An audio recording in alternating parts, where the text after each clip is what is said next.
Now fast forward 104 years. July 4th weekend, Toledo, Ohio. For Jared Anderson, it's a homecoming. Fighting a big-hitting southpaw, former IBF champ. It'll offer its own kind of spectacle. Beyond that, though, is the question, can he be something even more rare than it was in Dempsey's time? Not just an American heavyweight, but a generational one. This is the American to watch. 14 fights, 14 knockouts. What a beatdown! He's athletic, ambidextrous, and angry. But is he a star? We're about to find out.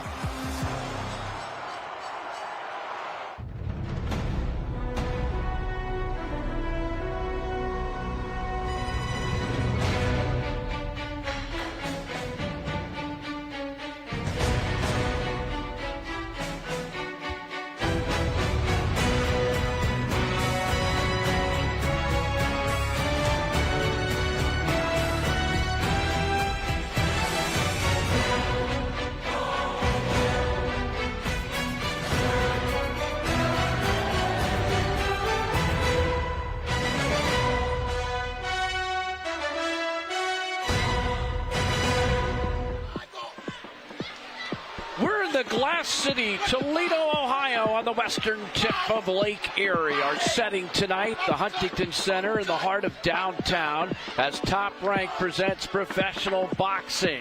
Hello again, everyone. I'm Bruce Beck. Tonight's headliner is Jared Anderson. More on the return of the real big baby in a moment. We start tonight with a bunch of outstanding fights, including undefeated prospect Dante Benjamin Jr. against Murati Zola. They are light heavyweights. Then another talented youngster, Tiger Johnson, a 2020 U.S. Olympian who is 8-0 as a pro, squares off against Jonathan Montrell. Up next, the NABF heavyweight title is up for grabs as Arlansbek Makhmudov tangles with Rafael Akpigiori. Both fighters are knockout artists. We'll continue with some light heavyweights as another sensational prospect from Cleveland enters the ring, Abdullah Mason. And then it's our main event as the pride of Toledo, Jared, the real big baby Anderson, takes on former IBF heavyweight champion Charles Martin. My broadcast partner is former WBO junior lightweight champion Jamel Herring. And Jamel, there's nothing like a homecoming, is there? Oh, absolutely not. Nothing beats it. But you can apply the wrong amount of pressure on you if you don't handle it right. Does he have the talent? We know he's an athlete. We know he's undefeated. Is he ready for prime time? Oh, we'll find out. We'll definitely find out tonight, especially with a guy in there like Charles Martin, who's a former world champion. He's been in there with guys like Luis Ortiz, Anthony Joshua, Gerald Washington, and the list goes on. So this is a great matchup for Jared Anderson, and we'll soon see what he's about. Hey, we would all like to wish our star audio master, Steve Miller, the one and only, a very happy birthday on this July 4th weekend. Happy birthday, Steve. Happy birthday.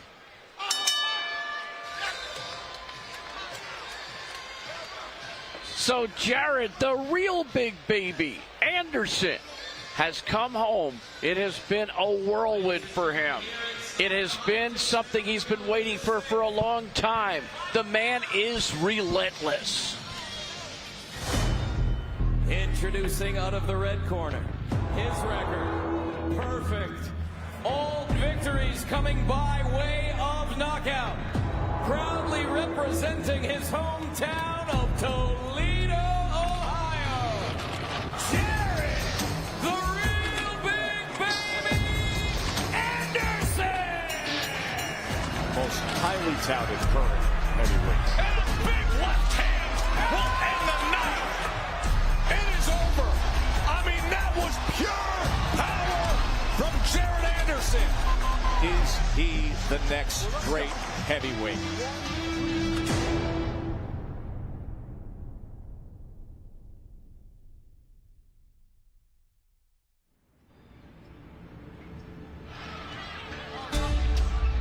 Texas is the home of two of the greatest names in heavyweight boxing, Jack Johnson and George Foreman.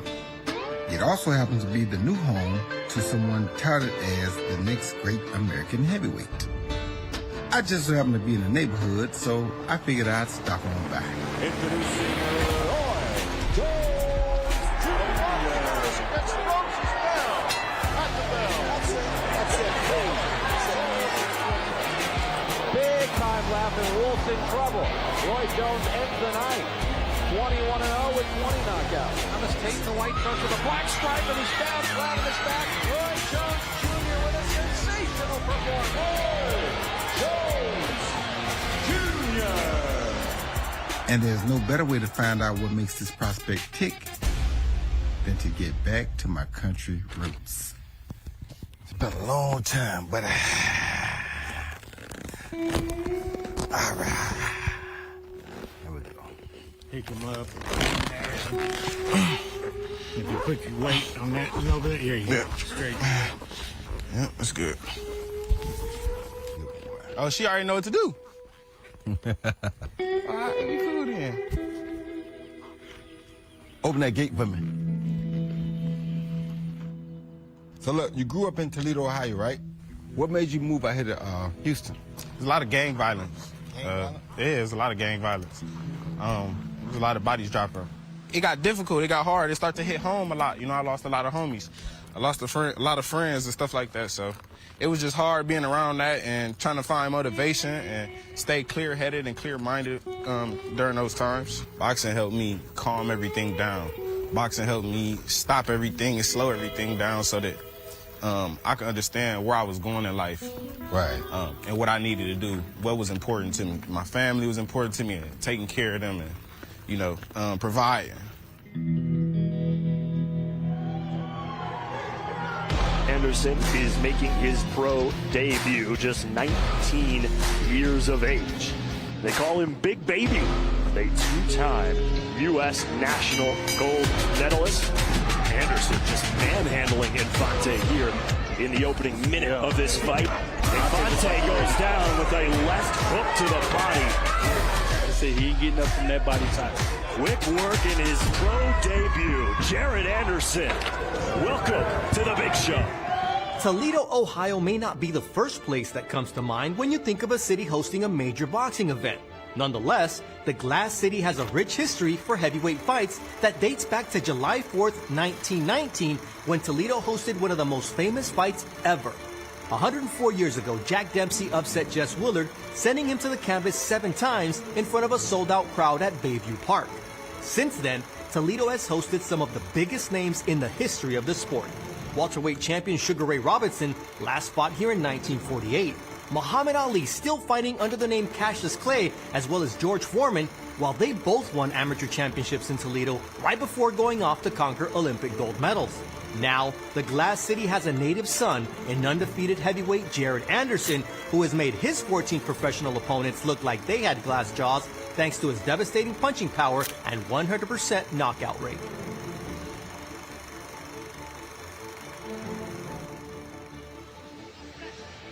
Toledo is proud. The mayor claimed the golden age of boxing primarily in the 20s and 30s began with Toledo's Day in the Sun back in 1919, as you just saw, with Jack Dempsey beating Jess Willard at the Bayview Park Arena to win the World Heavyweight title. And you can see some of the other amazing moments, including Sugar Ray Robertson, Joe Louis, Muhammad Ali, and George Foreman in Toledo. Over the years, Toledo's had some champions as well. Robert Easter Jr., Lindell Holmes, Bernard Benton, Wilbert McClure, battling Schultz, Paulie Peters, Albert Bell, Joe Manley. So Toledo's got a rich tradition, and it goes back to that legendary fight in 1919. Jamel, when you talk about history, you talk about tradition. That's kind of the stuff that Jared Anderson is chasing here, trying to become a part of it. I mean, just like we just heard a few moments ago, 104 years ago, Jack Dempsey was once out here in Toledo, you know, putting on performances. So it goes to show you just the long list of history Toledo boxing actually has, and Jared Anderson would love to add on to that. And Toledo City Council member Venice Williams said Anderson's success makes him a role model to other boxing hopefuls from the 419. Most of our champions are hood raised. We are highlighting where we come from and are proud of it. He's presenting the opportunity to highlight his hometown. And Major Wade Kapzukowicz said his debut builds upon an underrated boxing history in this city. The mayor claimed that the golden age of boxing may now be intertwined with the present. Kind of good stuff and a lot of pride involved. Yes, a lot of good history.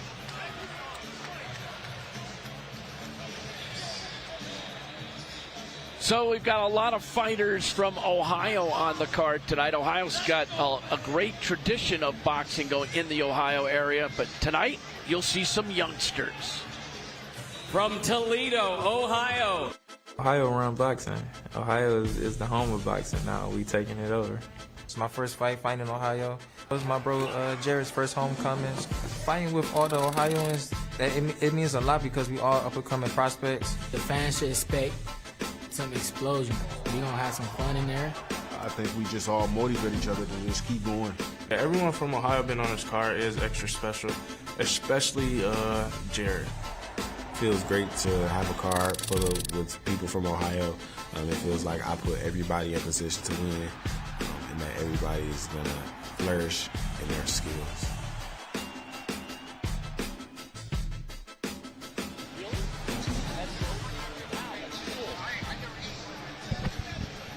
Lot of great talent, and I for one enjoy watching it because a lot of these guys I've either come up in the amateurs with or got to witness them grow as an amateur into the professional as they are today. And they're kind of coming up the ranks together, which makes it fun. I mean, there's almost like a stable from the Cleveland area, and there's this group of young Ohioans that's really going to be special if they continue to deliver. Oh, absolutely. Hey, we've got some bonus coverage for you tonight. We were looking forward to bringing you 5 bouts, but it is going to be 6. And we're going to open up with DeAndre Ware and DeCarlo Perez. You can see both are in their 30s. Ware, 15-4-2. DeCarlo Perez, 19-8-1 with 6 knockouts. He hails from Atlantic City. And Ware, member of the Toledo group that is entertaining tonight. He's the former NABF super middleweight champion. So 6 rounds, super middleweights, that's what will get us going in just a couple of minutes here on Top Rank Boxing. And we hope you're having a great holiday weekend. This place will be electric tonight because these are fight fans, and it's in a city where maybe they don't get a dose of this very often, Jamel, and now they've got so many local products to cheer on, plus the return of the real big baby. I think they're going to be ready to rock and roll. Oh, I agree. And not to mention, there's fighters on this card who may not be from Toledo, but they're just maybe a 45-minute drive from Toledo as well. So all of the fans from their respective cities have been coming in to the Huntington Center tonight for this great night of boxing. Good point. And Ohio's had boxers like Joey Maxim and Aaron Pryor and James Jeffries and Johnny Kilbane. So Sean Porter, many others. So that gives you an idea of what Ohio's all about. We already have seen what Toledo's all about. Adrian Bronner, Rasheed Warren, Duke Reagan, just to name a few from Cincinnati. Beautiful. Cincinnati, Columbus, Cleveland. Michael Dokes was from Akron. Ron Lyle was from Dayton. Kelly Pavlik and Rayman City from Youngstown. Give me a little Youngstown love. Can't forget Kelly. Can't forget Kelly Pavlik and Ray. I think Arroyo is also from there, right? Harry Arroyo. He's also Youngstown product. So here's a bonus, though. Alicia Bumgarner is actually from Ohio as well. So there's a lot of rich talent come from Ohio boxing. DeAndre Ware is from Toledo. He'll have a big crowd rooting for him tonight. former WBC Continental America's super middleweight champion, also a very good amateur boxer, won the National Golden Gloves at 165, actually the bronze medalist for the National Golden Gloves. So Ware will make his walk to the ring to face DiCarlo. He's known as Tremendo, which is Spanish for tremendo, which is tremendous. He said he tried to do something different, so his nickname is Tremendo. Here, Mark Chinook with the introduction of the fighters. Center here in beautiful downtown Toledo, Ohio. This is boxing. This is Top Rank. Presented by Hall of Fame boxing promoter Mr. Bob Arum. Brought to you this evening by AutoZone. Get in the zone. By Bud Light, the official beer of celebrations. And by Mission Impossible Dead Reckoning Part 1, starring Tom Cruise. Only in theaters July 12th. This bout is scheduled for 6 rounds in the super middleweight division. Our judges at ringside, Antoine Bell, Tony Martin, and Ben Rochester. And the man in charge at the sound of the bell, Mr. Wes Melton. Introducing first, out of the blue corner. He weighed in at 167.5 pounds, wearing white trunks with gold trim. His record, 19 victories, 8 defeats, 1 draw. 6 of those victories coming by way of knockout. From Atlantic City, New Jersey, DiCarlo Tremendo Perez. Introducing out of the red corner. He weighed in at 167.9 pounds, wearing silver and purple trunks. His record, 15 victories, 4 defeats, 2 draws. 9 of those victories coming by way of knockout. From Toledo, Ohio, DeAndre X-Men Ware.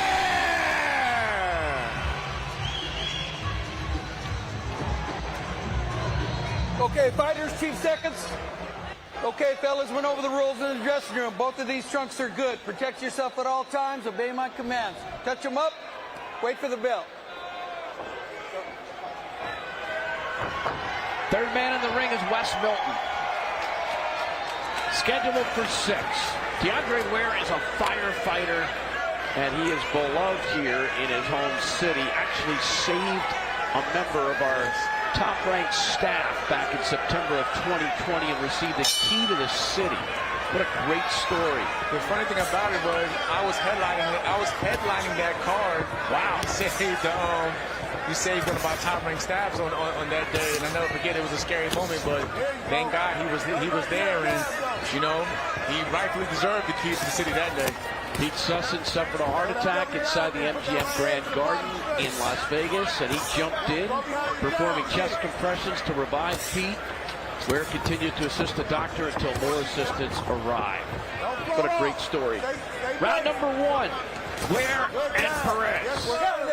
And already you see, you know, Ware using that strong, stiff jab to get on the inside. And definitely break his man down early. Crisp jab by Ware. We got her. Let him go. Let him go. Let him go. Stop. Ware's last fight was 2022. He was knocked out by Christian Labille in Montreal. He was dominant in that fight, so looking to come back strong this evening. So far, he's starting to run on strong. Imposing his will, pushing him back, being a bully. And I'll tell you, this is supposed to be a 20-foot square ring. It looks about 24 feet to me. Maybe it's an illusion, but it's big. Oh, good counter there by Perez. Good answer.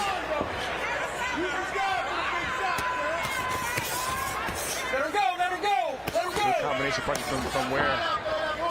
And thus far, it looks like this bout could be fought in a phone booth. Right.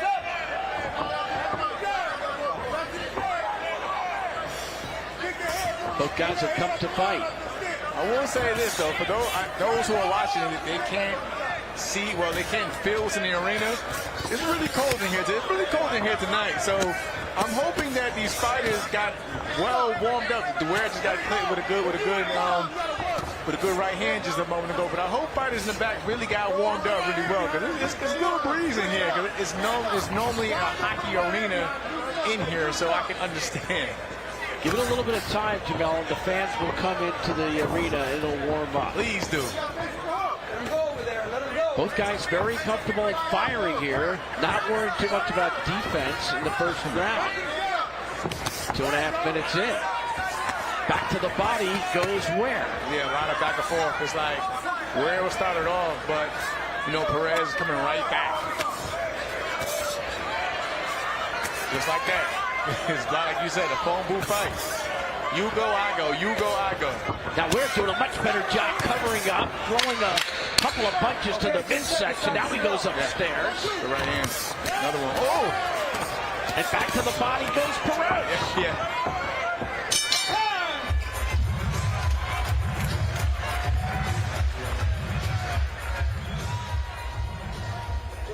Deep breath. How you feeling? DeAndre Ware, the X-Man. Listen, when you in here working, bing, bing, bing. He actually played football in high school, walked on in college at Toledo. The Rockets are known as a very good program, by the way, in the Mid-American Conference. And he scored a touchdown against Purdue University as a running back, but he settled into boxing and firefighting. And he has a crazy schedule. The way, in the fight even yesterday, he was just telling us like he's lucky to even get one night, full night's sleep, because he's always 48 hours on and off the clock, especially being on fireworks. So I get it. And then on top of that, you got to make time to get to the boxing gym. So much credit to him. He can train at the fire station, which is good, but it's not the same. Not the same, no. Yeah. So Ware in the silver and lavender trunks, Perez in the white and gold trunks. Nice starting out with the jab from Perez. And again, Ware sticks nose into the stiff jab. Down to the body and back up to the head from Ware. I think Ware likes going to the body. He has shown that thus far, chopping away. I like those little short chops. You know, and right now, from what I'm looking at right now, Ware is kind of giving me like Sean Porter vibes in terms of, Sean likes to work his way in and then get real aggressive on the inside, and that's what I'm seeing from Ware. He's using his jab to get on the inside, and then when he gets there, he wants to go to work. But Perez is doing a great job as well on his end. A nice body shot from Perez there, but also by fighting Ware back at times, especially in the clinches. And Perez also scored upstairs. Yeah. Jamel, it's hard to get a lot on these punches. It's short shots, like digging a hook. Right, because they're smothering each other. All you need to do, I guess, nice body attack from Perez there. But all they really need to do is take a half step back, and you can still work on the inside and have more leverage on your shots. 3-punch combination by Perez. Yes. Now Ware answered an excellent combo by Perez. The left hook got in there. They both exchanged some big shots. Ware exchanged a big right hand at the end of that, at the end as well, and another one.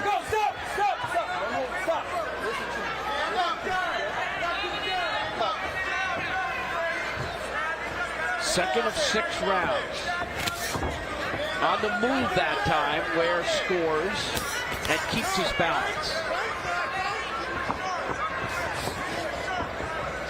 It looks like Ware really sets his punches up well with his balance. Good shot, good right hand from Ware. Oh, good left hook from Ware. It was clean. Ware's shot got through. There goes Perez, though. Okay, work out of there. Work out of that clinch. Work out of there. Work out of there. And again, the referee, Wes Milton, saying, get out of that clinch, get out of that clinch. But that's the way the fight is being waged. At least he's letting. I'm happy though that he's letting him work on the inside though. He's not so quickly to break him up. There's a good combo again, a good answer, a good counter by Perez. It's funny, Ware missed with the punch because he was too far away after being so close for so long. Work out of there. Let him go. Work out. Work out. Inside of 20 seconds in round 2. Nice combination, but then the counter from Perez again. And some quickness from Ware. Nice left hook from Perez.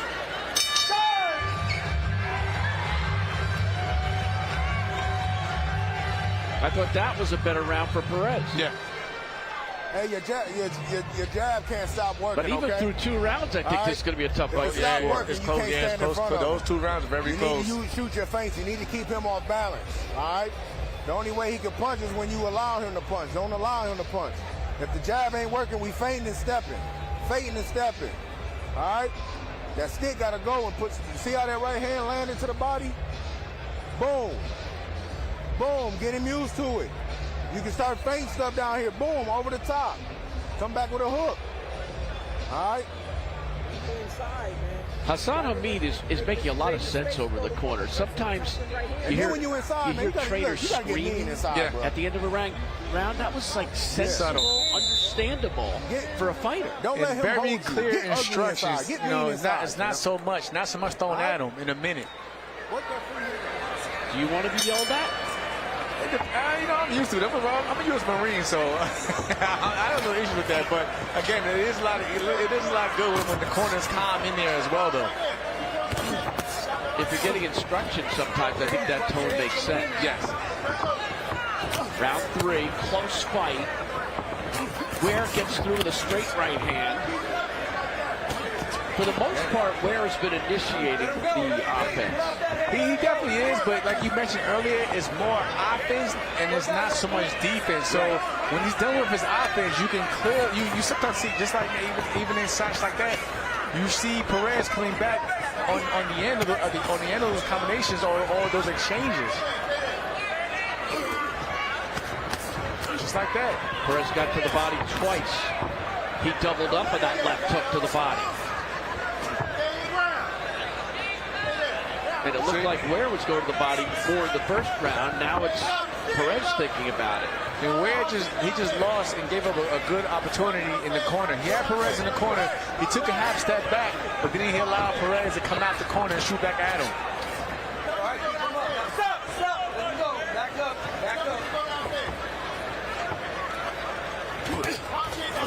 Didn't get through that time. Good defense finally by Perez. And right now, obviously, it's the 3rd round, but Ware seems to be pushing off on his punches now, and sometimes that can be a sign of fatigue.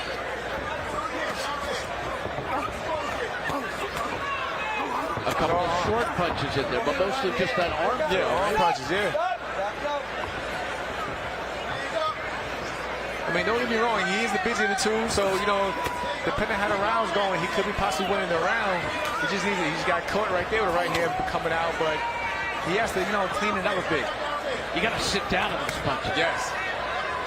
I know as a golfer, if I'm all upper body, I'm going to pull the ball left. You've got to use your whole body. The legs coming in. Oh, good left hook. That was a short left hook and an effective one by Ware.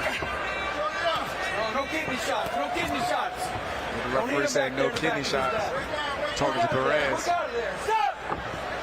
I think Wes Milton's doing a fine job thus far, deciding to let them fight, even though there's a bunch of clinches. Yeah. Just step in when he has to. Ware's missed a bunch of wild punches in this fight. That was a straight right hand by Perez. And here comes Ware, though, back to the body. Combination by Ware. Ware has Perez up against the ropes, lands to the body with the right.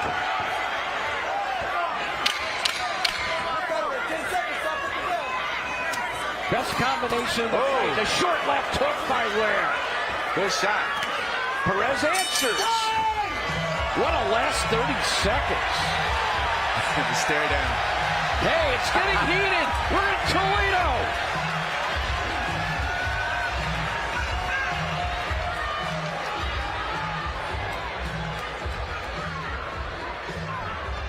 Let's take a look back at that exchange, where those exchanges.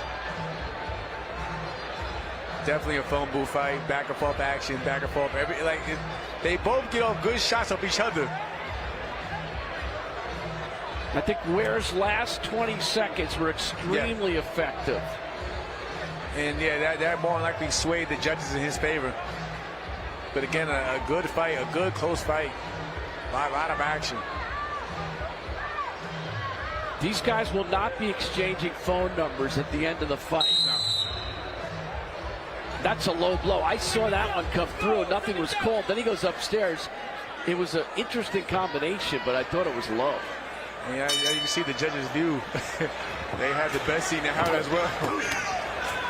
And right back at it. So the bell rings. Round 4. Scheduled for 6. Close fight. I like where on the end of that third round I gave him the round. Good right hand to the body from Ware.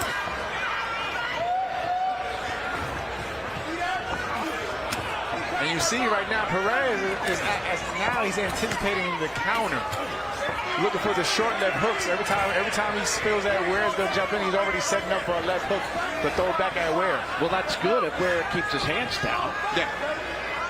I like the way I see now Ware, trying to box from the outside. He's probably getting a little breather because, like I said, it seemed like that last round, a lot of arm punches could have been signs of fatigue. First time in the fight, we've seen Ware try to dictate the tempo of the fight. Back to the body goes Ware. Those will last. Those stick with you. But you can hear from where we're sitting at. He is definitely pushing off on those punches. And it's like you said, if you just sit on the punches, it actually takes a less more energy, but creates more of an impact. Great point. Than just arm punches and trying to bully. You're just exerting more energy that's unnecessary. And here he is playing the role of bully, but trying to get some punches off. There's some blood in his back. It came from Ware. It came from Perez. Ware scoring. Crowd comes alive for the Toledo native. But here comes Perez. He was getting to shooting up the ropes just now. He's getting shots off because instead of Ware taking that half step back, he's smothering himself and putting himself in harm's danger. See, that right there, it tells you that's fatigue. That is clearly fatigue. Ooh, right hand got through though. When you walk away with that attitude, almost like a cocky attitude, that was fatigue. That's hiding something. That's nice right hand, yeah. Nice right hand from Ware. Combination by Ware. Good uppercut. Good exchange. Perez hanging in there, but a solid body blow by Ware that time. Sat down on it, dug that right hand into his kidney. And Ware, I'm looking right at Ware. He's looking at the clock, but he's looking at the clock behind us. Either that or my notes. Still 30 seconds to go in this round. It's a good fight, though. The people in Toledo are definitely they're definitely excited for this one. We talked about the old-time fights. This is an old-time fight. You could put this fight in the Blue Horizon any time, and they'd love it. That's Philadelphia, an institution of Philadelphia. Round 4 over. Close round again. Headliner tonight, Jarrett the Big Baby, or should I say the real Big Baby Anderson. That's Azul. He was out in the street last night. The dog that was with him. Oh, he was everywhere yesterday. He was everywhere. He was at the weigh-in. He's taking pictures. So behaved. He's doing interviews. That dog's as cool as any dog I've ever seen. He's got 2 dogs. And this guy's confident, but I don't think he's cocky, do you? No, he's always been his temperament. Smooth, laid back, easy going. He knows what he has to do. He knows how to get his mind right. But it's going to be definitely a different tone in the ring. I promise you that. They are a nice team. Both are chill. Yeah. Seconds up. Round number 5 in Toledo, Ohio. Our first bout of the evening. DeAndre the X-Man Ware from Toledo, Ohio against DeCarlo Perez Tremendo from Atlantic City, New Jersey. Perez in the white and gold trunks. Ware in the silver and lavender trunks. If you're scoring at home, it's not easy when you look at these two guys with the facial hair and the trunks that are somewhat similar, except for the lavender. Yeah, their body structure is definitely similar, height and everything. I think Ware's a little short, stockier, more compact. Let's see if Ware can go back to work here. Like Sean Porter. Yep, you picked it up right away. And now the referee, Wes Belton's got to step in. Another one. That was low. That was south of the border. Nothing called. Kind of a slap from Perez there with the right hand. Good straight right hand from Ware to the body. It's just like a push. Oh, so that's what I mean when I said earlier. Perez at times is waiting for the counter because Ware jumps directly straight into his fire, you know, to his line of vision where he can fire off counter shots. And good spin from Perez. Really good spin move. And then Perez spin move from Ware. You could talk about ring generalship and the importance of the fight, and both those guys have showed us a little bit of that. Ware unable to really land in that exchange.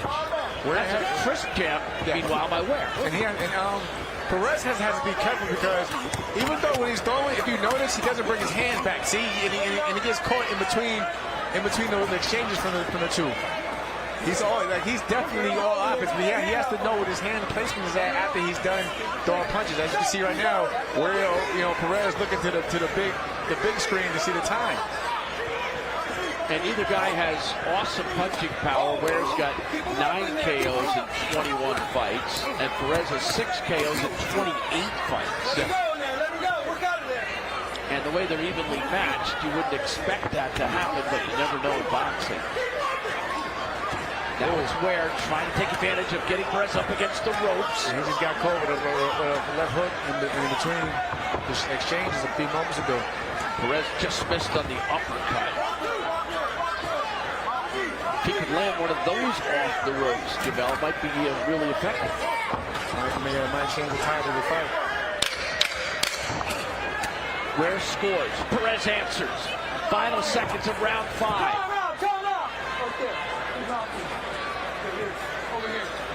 And Wes Milton sends him to neutral corners. Mouthpiece came out. That's what happened. To Carlo Perez just with about a second to go in the round.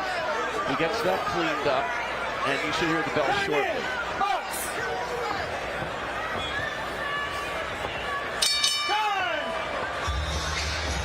So round 5 in the books.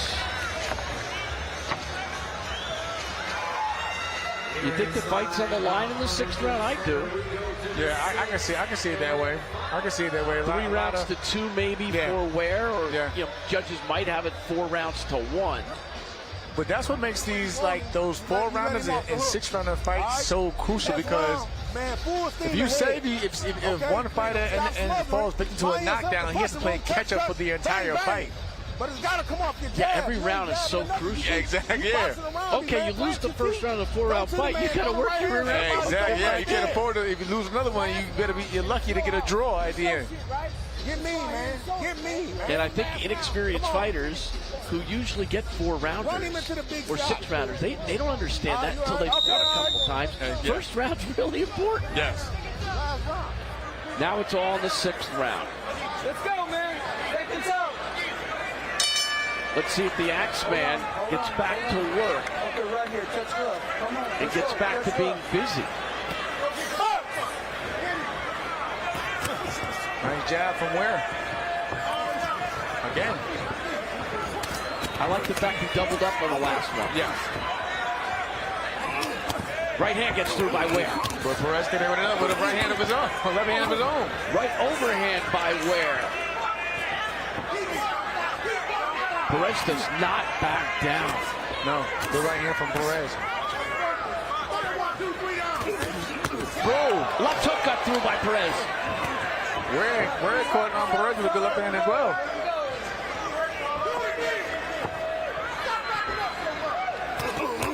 Left hook again by Ware this time.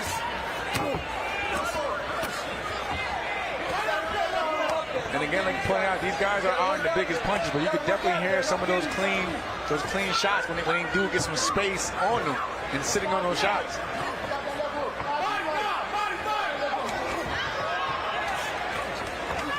Ooh, the right hand from Ware.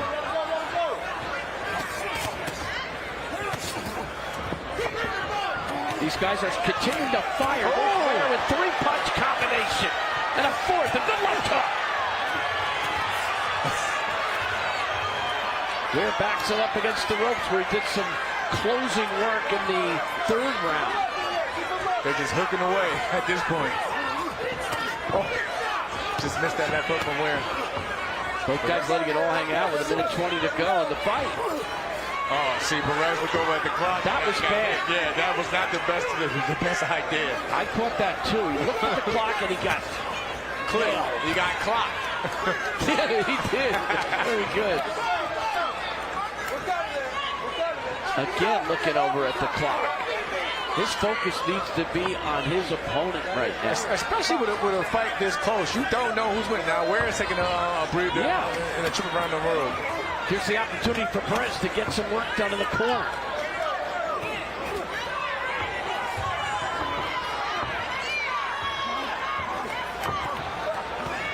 I don't know if he's using his leverage as well as early in the fight right now. His feet are just stagnant.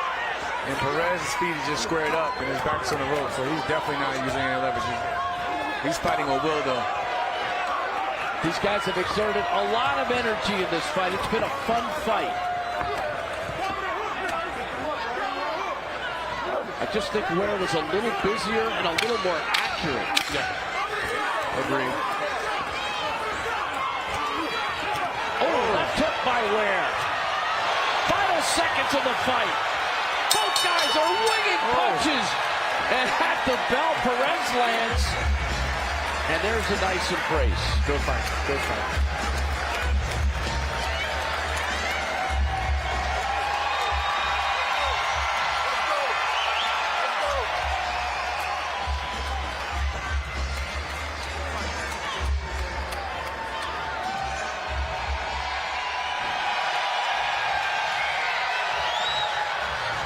Firefighter getting some props.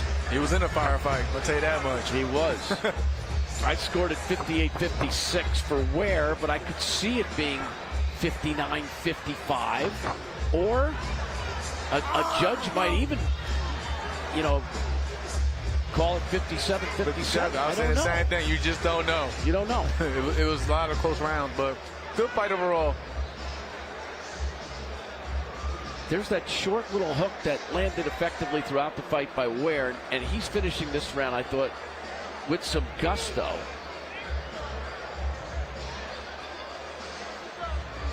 A lot of bravado. But again, a lot of good exchanges from both men.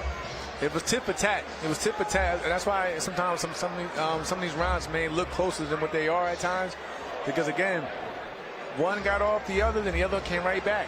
Jamel, do you see a little more accuracy, though? You saw a bunch of punches in these highlights where Perez was trying to score. That one was good, but that was after the bell. Yeah, that after the bell. But I thought that Ware, when he was inside, was able to nail his opponent better. He was just busier. He was, like you pointed out earlier, he was just a busier guy. Yeah. Waiting for the decision. Mark Chinook will give it to us.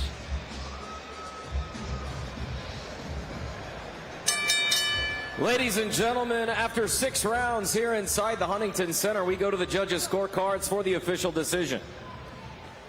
Antoine Bell scores the bout 58-56. Tony Martin and Ben Rochester both have it 59-55.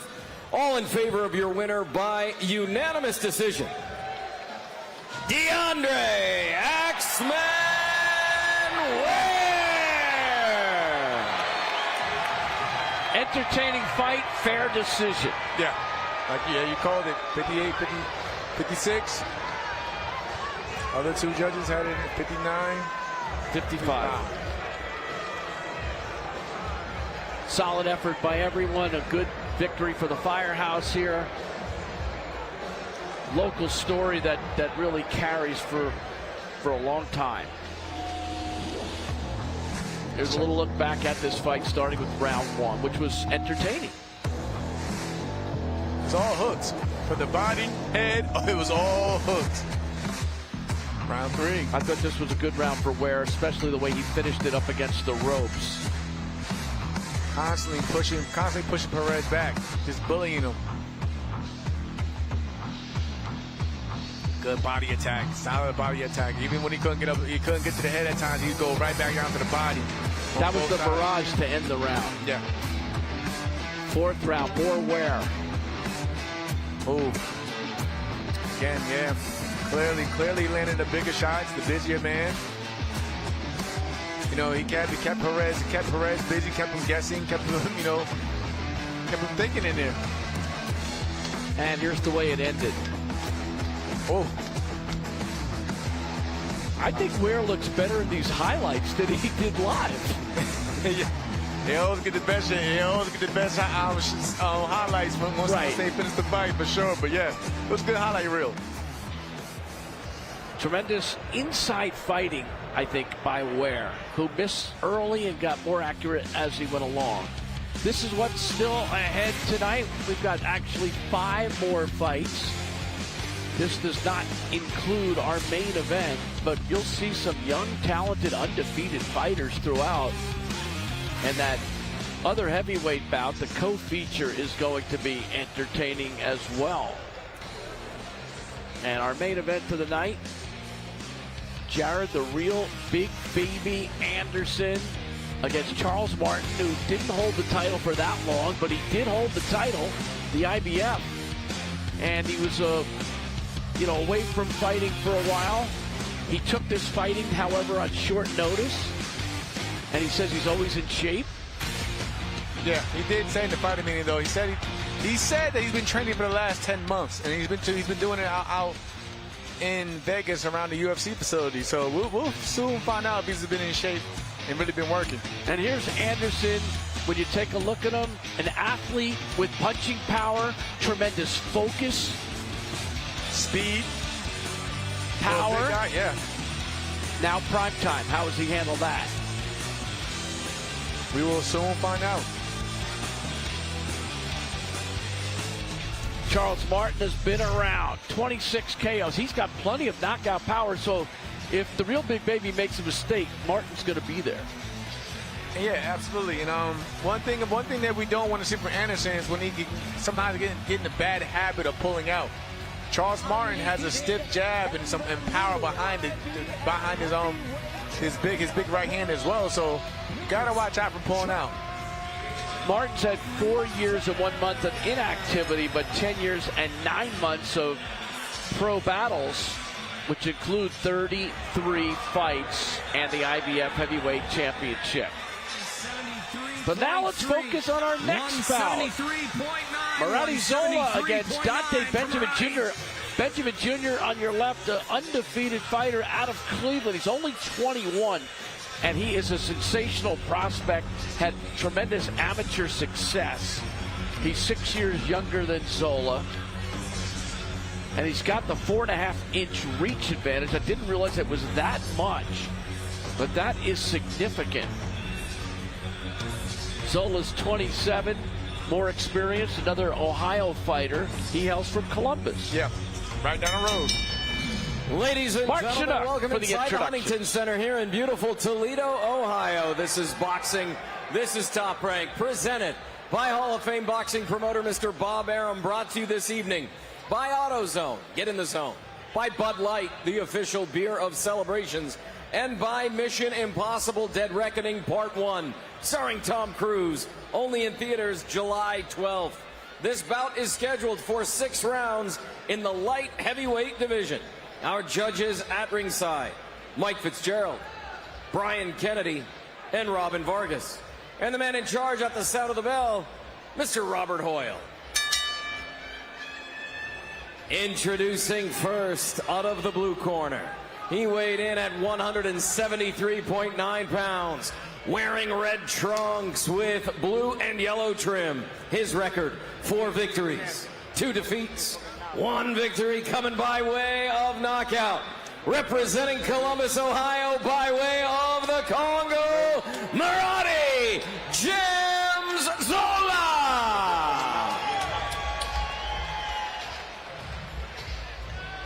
Introducing out of the red corner.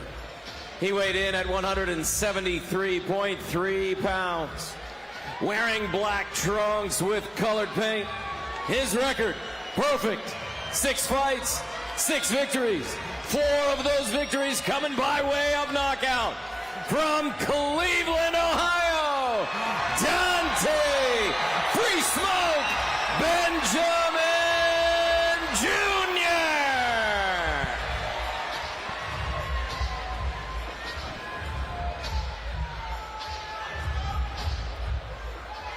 Okay. All right, gentlemen, we went over the expectations in the dressing room. Any punches here are good. Any punches here are going to be good, okay? I want you to obey my commands and give me a good, clean fight. Touch him up, scoot back. Dante Benjamin won an international title in Bulgaria and won 7 national titles during his amateur days. And as a professional, he's 6-0. His last win over Jasper McCargo in Tulsa in April. That was 5 knockdowns and a second-round knockout. He's got 4 knockouts and 6 victories. Don't blink. I like him. I like him. Seems like he's got more patient as he's beginning to more accustomed as being a professional fighter. I know yesterday speaking with him in the fighting meeting, he did mention that, you know, again, another one, I asked him about the pressure of fighting in front of your home. He said, I don't really think about it. You know, I just focus on the fight, and then after the fight, I go to my room and just re-watch the fight just to see what mistakes I can correct. So this kid is very focused on his craft and he doesn't get into the whole, you know, the hype of always fighting in front of the hometown, even though he does enjoy it. Zola showing pretty good quickness thus far as Benjamin flucks the jab, follows it up. He's quick too. Got good size, 6 foot. Yeah, big kid. Zola's actually 6'1". Doesn't seem like it. He keys off the jab to Benjamin.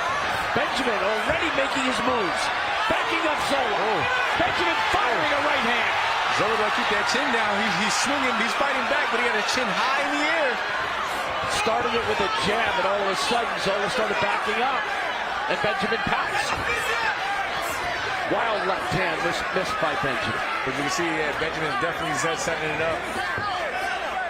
He's just shortening it up a bit. Too wide at times. Benjamin thinking about the home run early. Backs up Zola. There's the right hand. First knockdown. Let's see if Zola gets up. He does. Rojo checking him out. Here comes Benjamin. He might stop this. He got through with another right hand. That's going to be it. And a big jump onto the ropes for Dante Benjamin Jr. I like this kid. I like this kid. Man, he came out looking for a knockout, and he got it. That's what the people wanted to see. That's what they wanted. He gave it to him. He's got some hops. Yeah. Again, like I said, this kid is good. Like, you know, when he first became a pro, he was real, you know, he wasn't so patient. He was quick. He was too eager. But as you see him right there, you know, he was calm. He was cool, collective, and got him out of there. There was no time to go to the refrigerator for a drink. Dante Benjamin came smoking out for the first round. He landed a jab, and it just kind of changed the whole fight. Yeah. He followed up. Strong jab. Strong, stiff jab. Man, he went after him. That's what I thought. He was looking for the home run, and you know he was. And he got it. And he got it. At home. Oh, it's sweet to do it at home, isn't it? Here's another look. Let's take a look at that again. That left hook. That's what's that. Oh. And the right straight right hand. It was a pretty good combination. And he didn't smother himself either. Full leverage on those shots. What a left hook. And yeah, that right I think he might have been out before the right hand or close to it. Man. That's when the referee's seen enough. And you're right, interesting. Like his best punches were separated by 2 punches in between. Yes. It's still a combination, but it's like 1 and 4. You know, everybody does the 1-2. How about the 1-4? Yeah. Beautiful. Just beautiful. And look at this. He could play in the NBA the way he jumps. We'll see a basketball player later on our card who was a real good high school player and a major college player. We'll talk more about that as the show goes on. Waiting for the formal announcement from Mark Chinook as Dante Benjamin puts on a show. Now 7-0, and he's only had 14 rounds. Ladies and gentlemen, fights. here inside the Huntington Center, Toledo, Ohio, this bout comes to a halt at 1 minute 56 seconds of round number 1 for your winner by technical knockout, Dante Friesman Benjamin Jr. You know, the only thing that could possibly holding him back in terms of his growth and his development is the fact he's only had 14 rounds in 7 fights. Like, he's not out there long enough to get some of that core experience that I think you need down the road. Well, you know, Top Rank has the best matchmakers in the world, in my opinion. So they'll definitely look at this, of course, and they're like, you know what, okay, maybe it's time to step the kid up. But again, great performance from Benjamin Jr. Would love to see this kid back as soon as possible. And even though here's the highlight reel. And it is a highlight reel. Yeah, he started a little bit. He started out wild, but once he got composed and got some full leverage on those shots, you seen him right there. Bam. So that was 2 jabs and 1 straight right, and the other one is the hook. Here's the and then finisher. the right. So even though it was a short period of time, Jamel, we saw a lot of arsenal. Oh yeah. A lot of potential too. A lot of potential. Man, he's quick. He's exciting. Managed by Split Team Management, David McWhorter, the 2020 Boxing Writers Association of America Manager of the Year, trained by Renard Safo. And the top prospect in the amateurs is now an exciting performer as a pro. That's 4 first-round KOs, 1 second-round KO in his career, and he's only had 7 fights.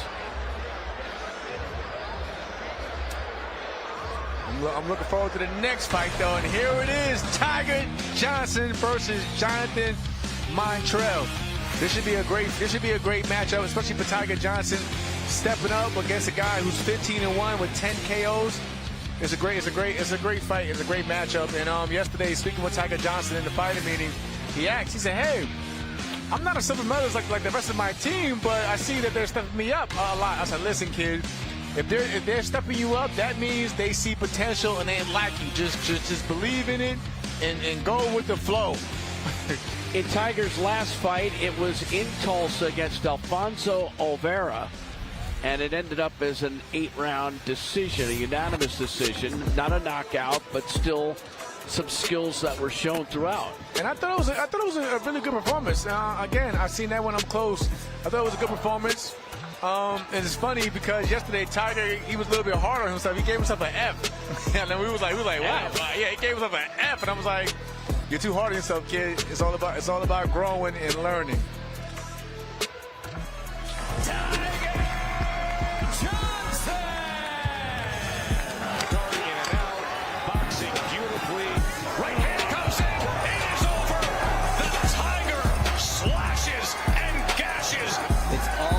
Once he steps into the ring.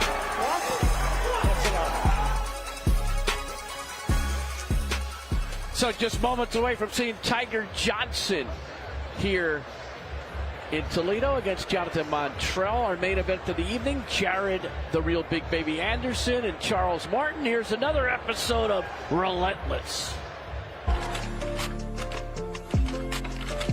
This is where I grew up, man. That's my house. That's home. It's truly home. I made every memory in the house. It's my house right there.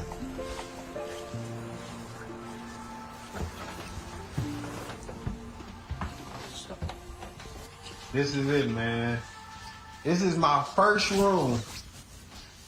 This is my first room, the first room I grew up in, man. This is it. Oh, man, this is a real memory. This had to have been middle school. I was the youngest. So these probably are my handprints. Oh, yeah, I think that is my hand. We got a couple of little things up here that I still didn't even remember I had it here. All right, so boom, this was 2017 youth year on the USA travel team. I won the Bandana Cup and I won Best Fighter of the tournament. So I definitely, did my thing. 91 kilograms, Best Fighter. 2014 Toledo Golden Glove champion. 2018, man, this was the elite year. 2013, I remember this like it was yesterday. Oh yeah, my original, very first boxing gym. And this is one of the shows we threw in 09. 09. Stuff like this could be a museum. Y'all could just come here and see this like, oh man, he had a bookshelf in this room and everything.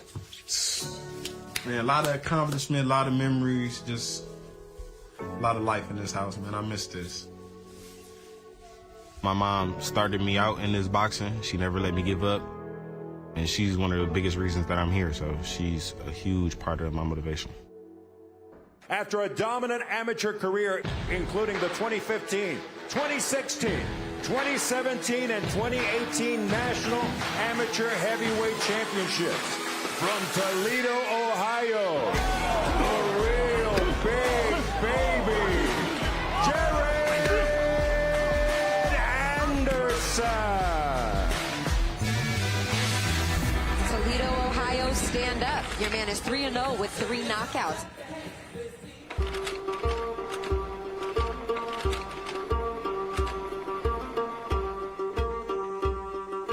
So what's your plans in boxing? Get in and get out.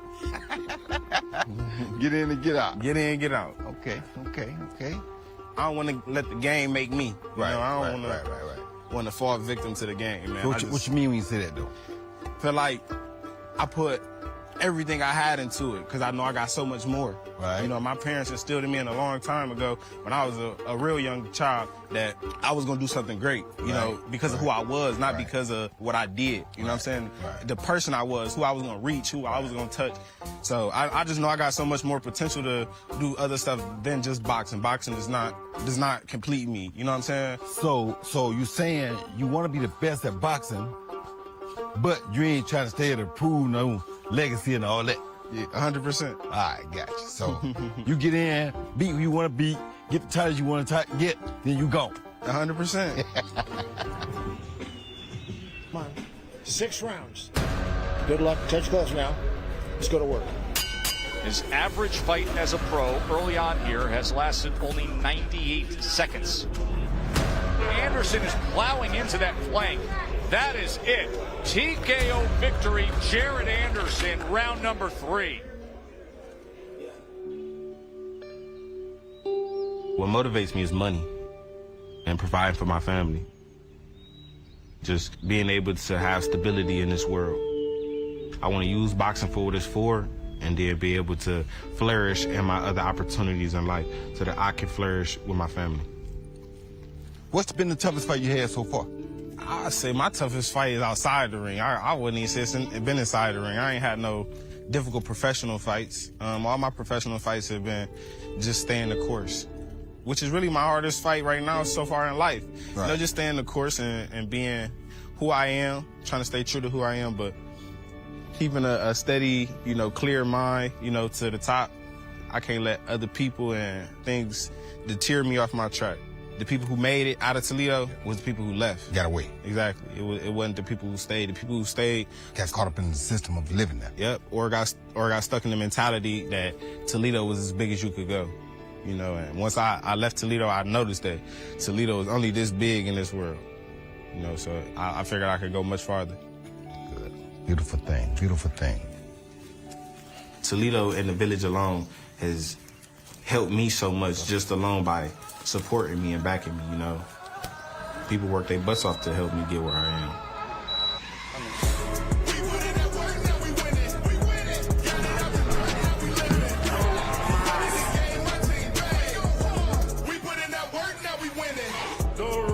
Jared is capable of becoming the next undisputed heavyweight champion of the world. Perez is done, and Anderson has himself a first-round knockout. The easy work. There we go. Slow up. There you go. That's good work. I'm willing to do what others won't. I'm willing to go above and beyond. I'm willing to break myself down to build myself back up. I know what I'm capable of. I'm probably one of the baddest people to ever lace up a pair of gloves. A big left hand from the real Big Baby, and this fight is over. Well, the critics keep waiting for Jared Anderson to have to extend his fights beyond 1 or 2 rounds. We winning that work, now we winning.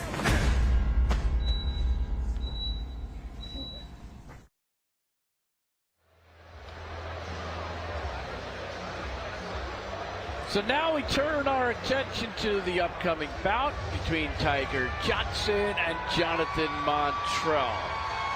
We've already seen what one Ohio fighter can do, and now we get to see Johnson, who was a U.S. Olympian in 2020 at 152 pounds, lost to Ronel Iglesias in Tokyo, and that was the quarterfinals. And by the way, Iglesias went on to win the gold medal, so you lost to a good one. Here was the weigh-in from yesterday. Montrell and Tiger Johnson. Seriousness of purpose for both guys. One is 9 years older. That's Montrell. 4 inches taller. That's Johnson. 6-inch reach advantage. That's Johnson.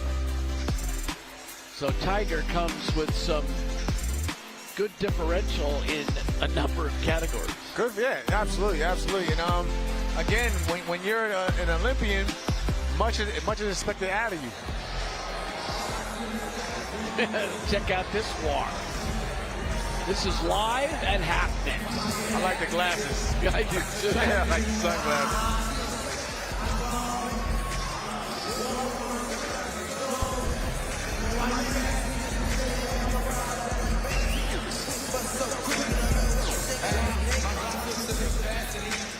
Tigers had 2 fights in 2022, 2023, and 6 fights in 2022.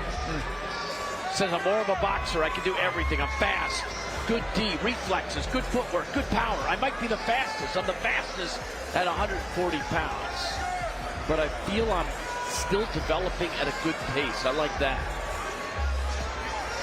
When he was a baby, he had a birthmark shaped like a tiger stripe. Hence, Tiger. And by the way, I was looking up tigers in the boxing rec stuff, and there are about 18 boxers who were named Tiger. Here's Mark Chinook. Here inside the Huntington Center in beautiful Toledo, Ohio. This is boxing. This is Top Rank, presented by Hall of Fame boxing promoter Mr. Bob Arum. Brought to you this evening by AutoZone. Get in the zone. By Bud Light, the official beer of celebrations. And by Mission Impossible, Dead Reckoning Part 1, starring Tom Cruise, only in theaters July 12th. This bout is scheduled for... Introducing first, out of the blue corner, he weighed in at 140.6 pounds, wearing black and silver trunks. His record, 15 victories with only 1 defeat. 10 of those victories coming by way of knockout.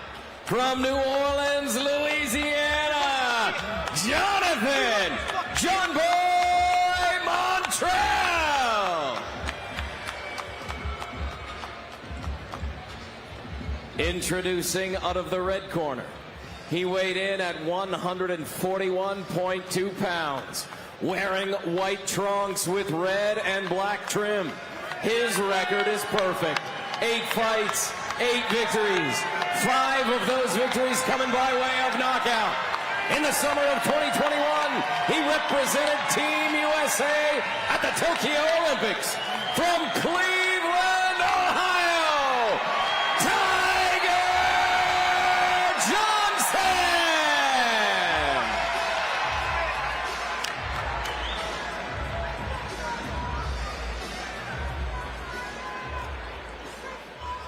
Been giving you instructions in the rear. I want you to protect yourself at all times, and most of all, obey all of my commands. Touch the gloves and let's do this.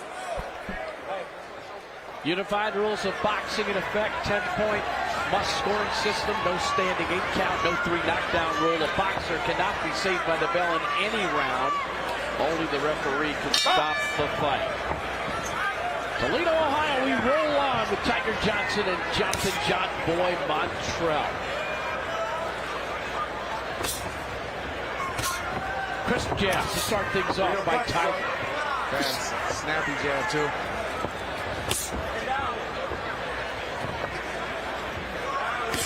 Montrell picked off the last 2 jabs with his defense.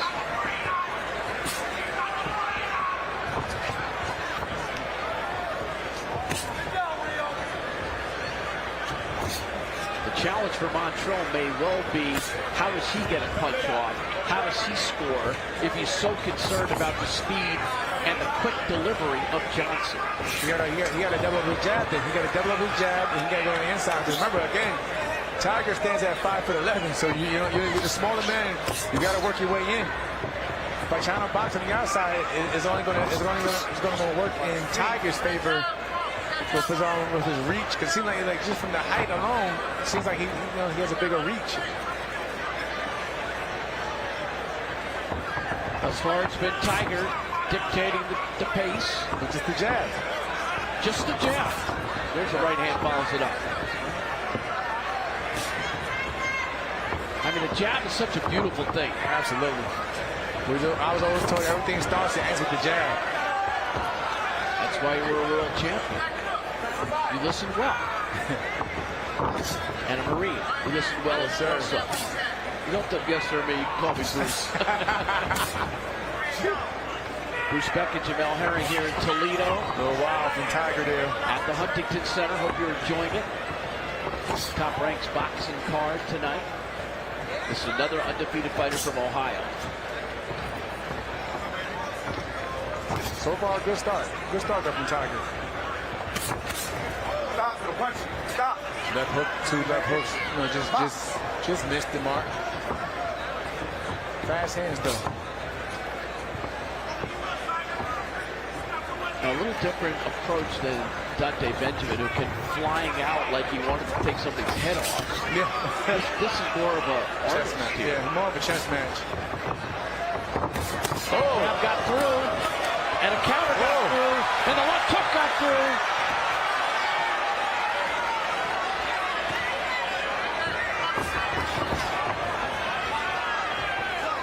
And a smile for the face of Tiger Johnson. He's feeling it. Again, he just needs to step over to, ooh, nice counter from Tiger. Kind of right in.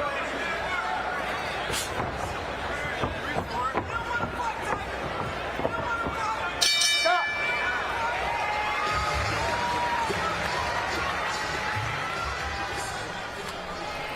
So that first round, I don't think there were a ton of punches thrown, but they were mostly thrown by Tiger Johnson. There's his corner, Bernice Brewer, the former pro welterweight, 21-4-1, retired in 2019. Joe Guzman and Renard Safo. Right hand over the top. Let's get underneath this guy and start touching And then that body, Montrell's corner, Chase Get away Dixon, from that tempo. Good tempo. Don't get away Paul from it, okay? Corrido, That's good. Hey, we and got plenty Andrew of time to get our Furness. fucking job done, all right?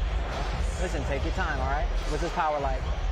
Good round. Good round from Johnson, though. And close the gap. And once you close the gap, Definitely controlled the pace, dictated the action. Like you pointed out, wasn't that many punches thrown, but when he did let his hands go, they were effective.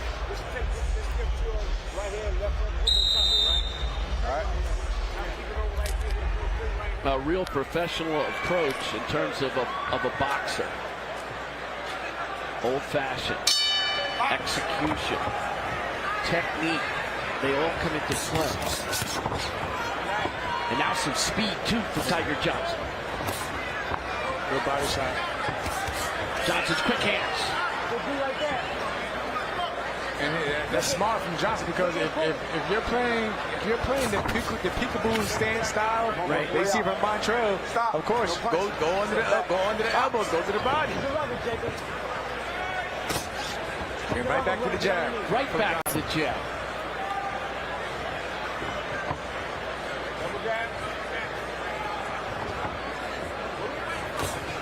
And he doubled up that time. The great Gil Clancy used to always talk about doubling up on the jab. Makes such a difference than just throwing one. And just looking at the body frames on both individuals, Johnson is actually a big junior welterweight. Again, like you mentioned, in the Olympics, he was a welterweight, junior middleweight, pretty much. Bring them punches up. I think it's part of the natural maturation process. He's only 24.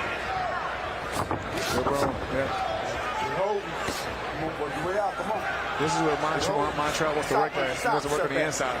Stop, step back.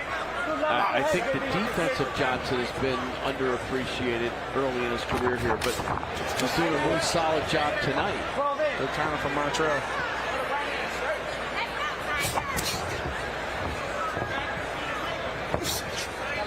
That's it. I like when Montreal tries to initiate. Gonna have to. He needs to be first, but he needs to be smart about it. Don't just rush in. Work some feints, just like that. Work some feints. Use some angles, lateral movement. Don't come in straight to the door. You might get hit with something big.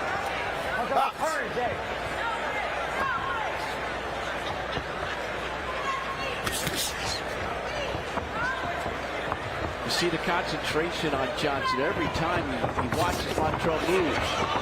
Tried to land the right, just didn't score.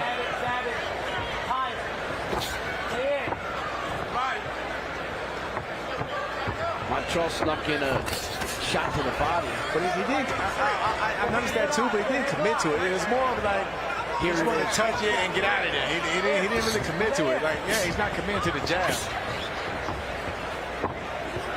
Trying to touch and go, touch and go. There's a combination by Tiger Johnson.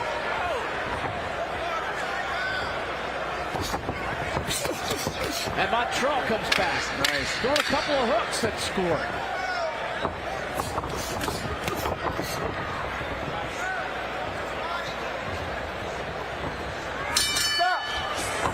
Montreal's got plenty of experience, 16 pro fights, 10 knockouts, only defeat in March of 2022. Knocked down the first round by Greg Outlaw in Atlantic City.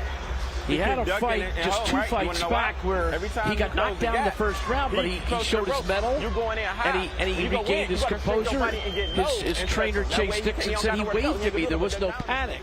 So that's where a fighter learns from a mistake and uses it impressively. They relaxing there. Listen, work you don't want to learn from too many losses. You'd rather have more of your mistakes in the gym that you can correct on than the real fight. But yeah, you definitely it's not only the best feeling to learn from losses, but it's necessary at times. Well, all the time, honestly. And this is a pretty nice challenge for going up against the pro who's, he's experienced, he's been around, he plays his defense extremely well. A little cat and mouse. You can't just go out there and fire. Round number 3. Not to mention also, Montreal has double the amount of fights that Johnson has. Exactly. That's a combination, and Montreal landed to the body. Now Montreal's trying to bump him a bit. But that's what he needs to do. In and out, in and out. You know, move lateral movement side to side. Don't come in on the angle. You know, keep Johnson. You know, keep him thinking and guessing in there. Get yours and go. There's the stiff jab, right back in the face of Montreal. Ooh. Nice work from Johnson at the end of that combination. 2 left hooks. Oh, another. That hurt. You see Montreal drop the hands and walk away. Got the gloves right back up. Giving access for the body shots. Yeah. Lead right by Tiger. That's what Montreal's got to do too. He's got to turn it into a little bit of a wrestling match in there. Yeah, but that right there also was basically him trying to smother the onslaught of Johnson. You know, coming from Johnson. Oh. Good body attack from Johnson. Right hand got to the body. Goes upstairs with a crisp jab. Look, stop. Don't get behind the head. Box. James Easter, give you a quick warning to keep those punches in front, not behind the head. And for those out there who don't know, James Easter is the uncle of former world champion Robert Easter Jr., who's actually here tonight in the crowd. And Robert won a title here in 2017 in Toledo. It's all tied together, isn't it? It's funny because, again, I was on that card as well in 2017. Is that right? Robert Easter Jr. Against Dennis Shavakov. He actually defended his lightweight IBF title that night.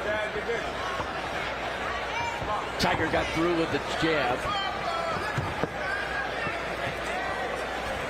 He's being very patient, very selective.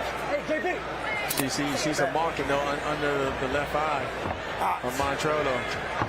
Montrell chops to the body. Get to the body. Double the jab, Coach. You got to get low. Right hand got to the body there by Tiger. And combination counter there by Montrell.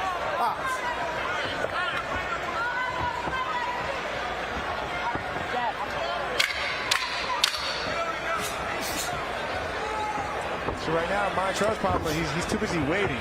Can't afford to wait. Definitely some swelling under the left eye of Montrell that'll be looked at here when he comes to the corner.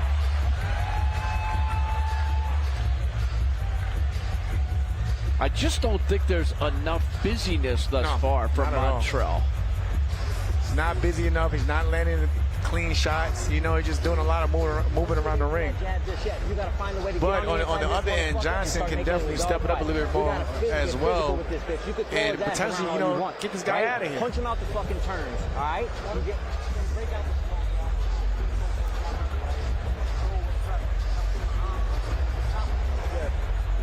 There's no question that Tiger Johnson is pitching a shutout thus far. Although the busyness he showed the first round has not been the same the last two. Do you think that's partially to the way Montrell is smothering those punches? At times, but again, you know, Johnson does a lot of following instead of cutting the ring off. If you look, they go in one direction majority of the round. Cut them off. Round number 4, scheduled for 8. Huntington Center, Toledo, Ohio. Nice exchange from Montrell there. Montrell he always starts out strong. He definitely starts out strong in the rounds. His last 2 rounds at least. But then he'll start to easily fade. Well, then he greets a jab in the face like that. Yeah. And that'll back you up. As you said, just like that. Right hand. I'm surprised we don't see more of that from Tiger Johnson with the jab setting up the right hand. And Montrell's too busy trying to show that, oh, I'm not hurt. Hey, work. You need to work, though. With the short hook by Montrell. Upstairs.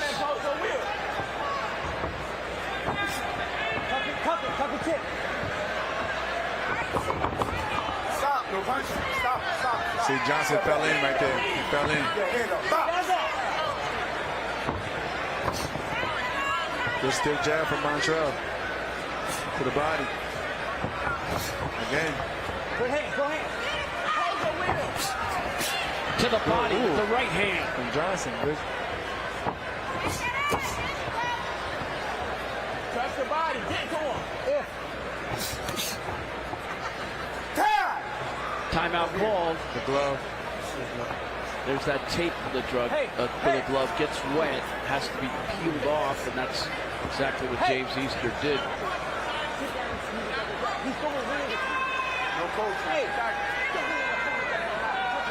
So that tape is gone now. We're back to boxing. Get back.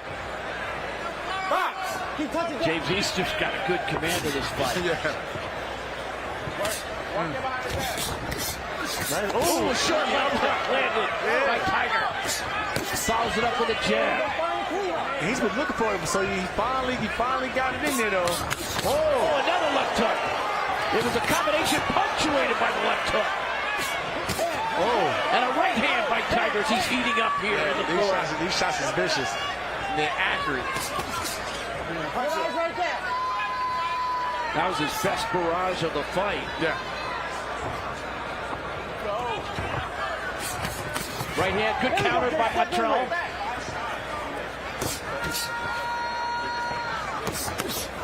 Good double jab for Montrell.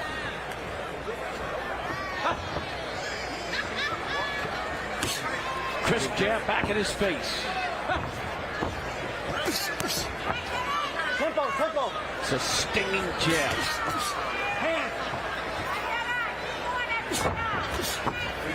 Swelling underneath that left eye of Montrell. Did a really nice job in the corner, controlling that after the last round.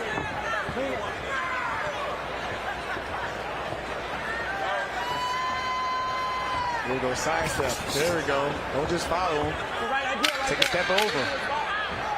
Final seconds of round 4. We come to the midpoint of this 8-round fight.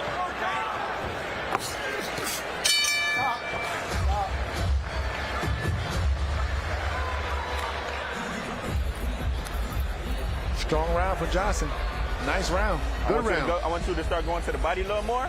But listen, you'll touch him with a good ass combination. When he employs other punches besides the jab, wait 15 seconds, that makes him so much more effective. Stay active. You got a punishment. Especially when he allows his hands to go. Combinations in your knees. Go in low. Stop being so high. Go ahead, Sapo. A little cautious at the beginning and just throwing the jab, and now the combination's starting to heat up. Here go a few right here.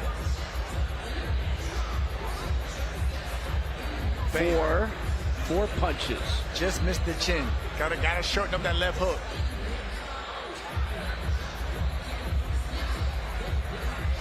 Yeah, that's a knockout punch. Yeah. If it's square on the jaw, right? Exactly. You can hear these shots. They're definitely done it. You just gotta shorten them up a bit. I saw your eyes lighten up at that replay. Yeah. You knew he was close. Woo. Nice double jab, nice triple jab from Montrell. Montrell over top, over the head there. Bring the punches on. You going down low, you bring them up. Even the overhand right. If it gets in there, fine. Just take a shot. Now Montrell's busy talking with the referee about his punch placement being low and not. Gotta focus on the man in front of you. Well, maybe that ignites him here a little bit. Gets him fired up. I mean, he definitely picked it up, though, from the first round. Just that Johnson has just been dominant, though, throughout the entire fight. And Johnson shows us some strength. And this is a big junior welterweight here. His accuracy has been the difference, plus the leverage on that jab. And the speed. Yeah. It's fun when he lets both hands fly. Yes. We need more of it. We need more of it, though. I agree. See, right now, he needs to be pressing the action. Oh, nice punch by Montrell.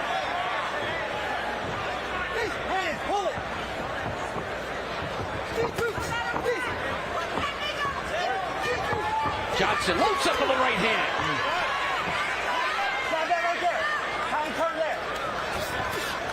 And Montrell battles back off the ropes. Back to the jab. Combination. I believe it's blood. I'm looking at Montrell palm up his arm, his right glove. Yep, there's blood. Yep. I knew I see. Parking the clash of heads.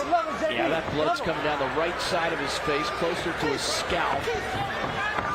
And you know, Tiger being, Tiger acting like a tiger, yeah, he senses that blood. Now that face is really bloody now. Gotta watch and see if that goes into his eye. You gotta keep it out of the eye. Good counter from Johnson. Oh! Stop, let him go. Stop, let him go. Stop. Tiger, left hand. I think Johnson's cut as well. He is, just off the right eyebrow. Yeah. Into the corner they go. Up against the ropes.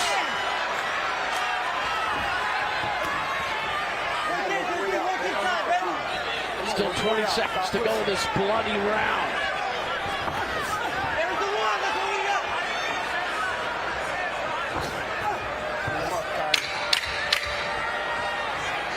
Crazy. Blood still not in the eye, which is a good thing for Montrell. And he never got phased. Got those gloves up high. He hung tough. Total fighter. Professional. But there was definitely a hit there that opened up that cut. I think we're going to see it right here. They both, clash your heads. And you can see he pointing to his own head. Oh, I know. He felt it. They both felt it. So there was blood on the face of Montrell and then blood off the right eyebrow of Johnson. And now the cut men go to work.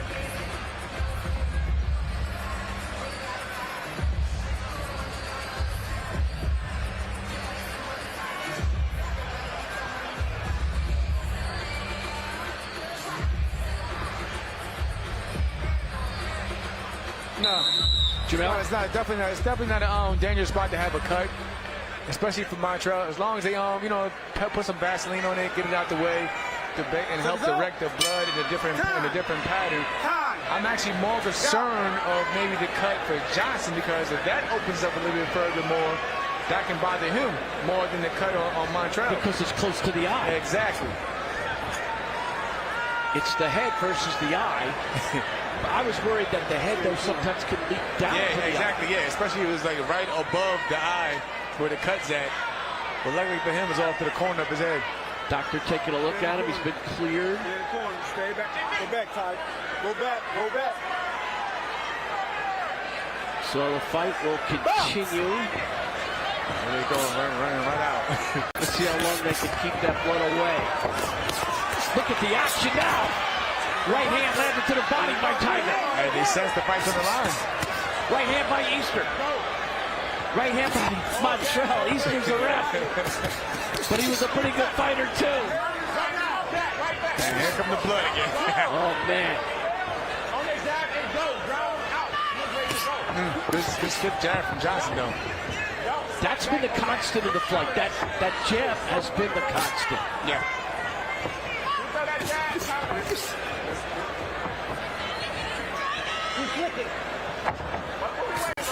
Right hand. Got through by Johnson. Another one. Another one. Abandoning the jab a little. Looking to do more damage with the straight right. I think the blood, though, is like kind of frustrated Montrell. It's like he's got ideas. He's just doing a lot of sitting back getting a win instead of being aggressive. Right hand got through again. Johnson is loading up in that right hand and throws in a jab. It's almost like instinctive. Good body, good right hand to the body from Johnson. Another one, snuck another one in there.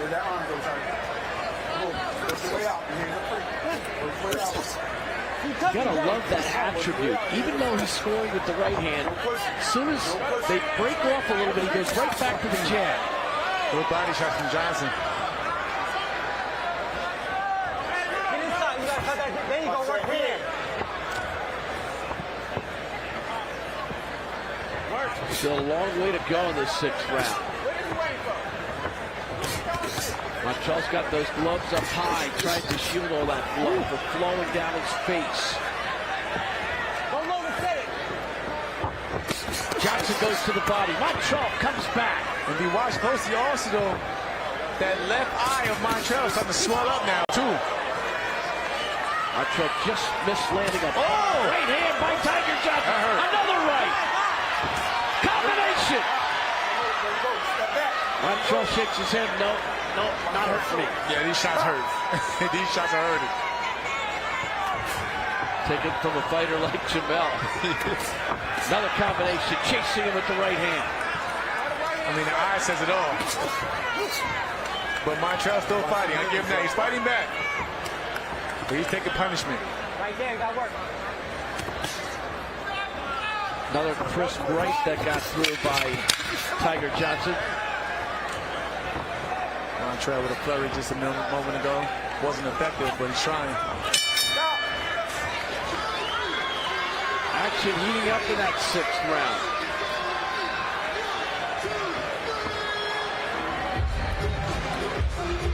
Surprised the crowd wasn't more excited at the end of the round, because those guys did some work there, and you're seeing a warrior mentality also from Montrell.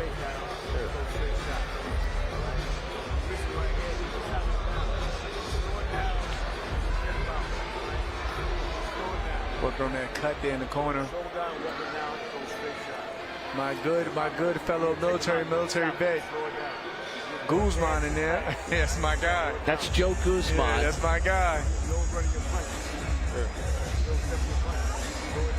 You talk about the importance of a cut man in the corner. Oh, I know. We're going to see Jacob Stitch Durant tonight. He's a legend. Yeah. And you think about the greats of the game like Eddie the Clock Aliano and Ralph Close the Cut Citron and Donald Swap Nelson. Those guys, they earn their money. They make a difference. Cut men make a huge difference. Those are the men that define the sport in many ways. Underappreciated? No. They were special.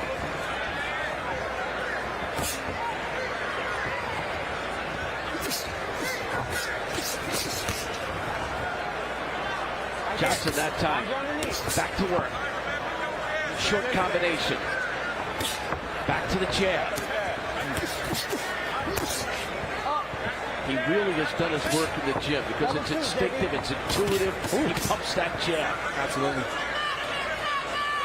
Beautiful ball. Oh, 1-2. And he's keeping his distance and full leverage on those shots.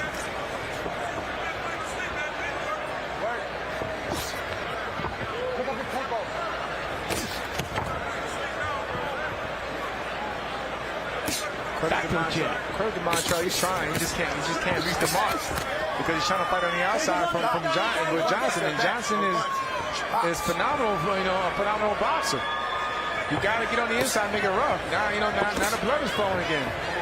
And you're just going to continually eat leather if that jab continues to get through. Right. To the body. Montreal to the body. And Macho looks like a warrior.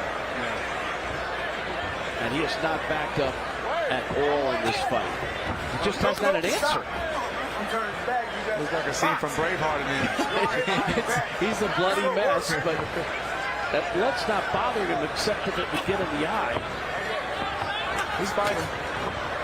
But again, the harder thumping shots coming from Johnson.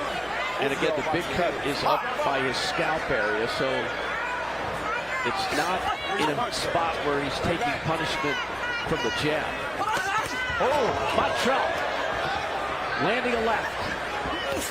Seen a good left hook from Johnson the next time exchange through. Back to the body goes Johnson. Chops away with the right hand. Montreal chops back with his right. Montreal's tough. He's a tough guy. He's a tough guy. Johnson needs to work on both sides. I like what he's doing. Yeah, he needs to work on both sides, though. Use both hands.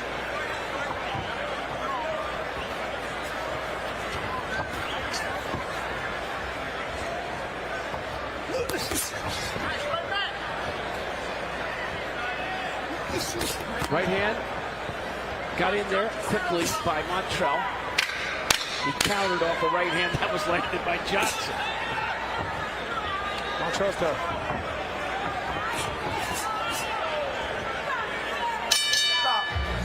And as the round comes to an end, a little peekaboo there from Montreal. There's the main event participant tonight. Jared, the real big baby Anderson, and his opponent, Prince Charles Martin, who won the IBF Heavyweight Championship, but held the belt for only 84 days. And it is Tony funny. Tucker held it for less. It's funny, though, that Tyson is on that list. I know. But we understand the history behind that. Yeah, it's a little misleading because of his reign being as impressive as it was. Exactly. But Tony Tucker only had it 63. Charles had it for 84. But look, once a champion, always a champion. It's like in the Olympics, you're never an ex-Olympian. No. You're always an Olympian. Same thing goes for us U.S. Marines. Once a Marine, always a Marine. Well said. 8th and final round. Montreal trying, definitely coming out with some more of a sense of urgency. You see, he's the even the ref has to back him off. That's James Easter.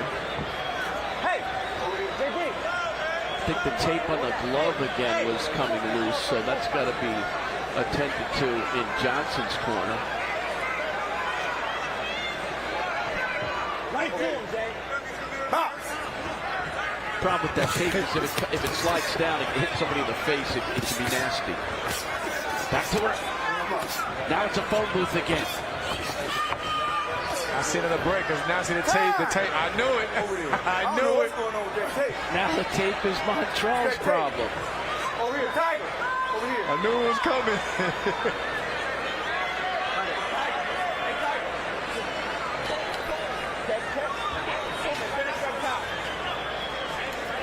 Let's go box. Right to him. It's technically 30 seconds just went by now in the round. Back to the body goes Tiger. Montreal is just giving everything he has. Now, see, this is what I wanted to see from Montreal early in the fight, though. I said he has to be on the inside and make it a rough scrap instead of trying to box. And he's chopping now. Yeah. Oh, he's got chopped. He just got chopped with 2 good uppercuts there by Tiger Johnson. Yeah. Nice 1-2 from Johnson. Oh. That goes Tiger to the body. Find it. Man, he's good and quick with those 1-2s. Stop. No punches. Step back. No punches. Step back. I think one thing that Montreal has done, though, in this fight is he just hasn't allowed too many of those barrages to happen. He'll smother. Just smothers them. Yeah, he'll smother it. He'll tie up. Oh. He's getting tagged to the body, though, from Johnson. Yeah, he's fighting back. There you go. This is warrior-like mentality, which could get in trouble, but he's got to do it. Gotta leave it all out in the ring now. Only have a minute 30 to go, so why not? Nice body attack from Montreal. Oh, nice 1-2 from Johnson, right on that swelling. Oh, another one. Up with another right hand. Johnson got clipped though. We gotta be careful where his left hand is at. Oh, Montreal's got that head down when he comes in. To the body, another shot to the body by Johnson. Upstairs with a combination. Because Montreal, nice body shot from Montreal. Another one. A little bit low. Yeah, that was low. That was Johnson back upstairs. That's a good punch. I like the exchanges from Montreal though. Yeah, this is better action than it was early in the fight. It was just one-sided here, at least both sides. And Tiger's just trying to unleash that right hand, maybe get a knockout. That's what he was looking for. He just of the fight. And Montreal, to his credit, still giving it maximum effort. But it was a case of too good a boxer in Tiger Johnson. Young fighter who's really talented. Had to work. He really had to work, didn't he? Do something. Sit on the couch somewhere. Play with my dog. Till my actual birth kids get here, you know, and I get to settle down and make a family. He's more or less my joy.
It's over. Ali is the knockout winner.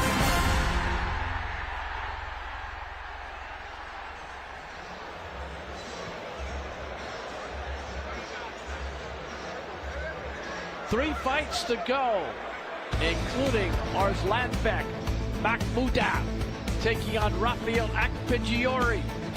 Abdullah Mason, the youngster, undefeated. Alex D. Oliveira. And Jared, the real big baby Anderson, and Charles Martin, our main event of the evening. So we've got undefeated heavyweights up next. Everyone trying to climb the ladder in that heavyweight division, which is loaded with age. Tyson Fury, 34. Alexander Usyk, 36. Deontay Wilder, 37. Anthony Joshua, 33. Andy Ruiz Jr., 33. Zalal Zhang, 40. Jared Anderson's 23. It's a stack.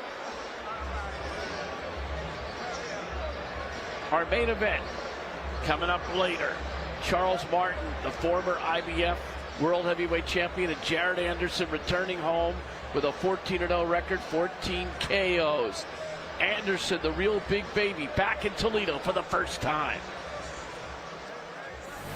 This is the American to watch. The undefeated Jared Anderson. Big left hand will end the night. My, oh my, was that something. Now, if that don't impress you, I don't know what will.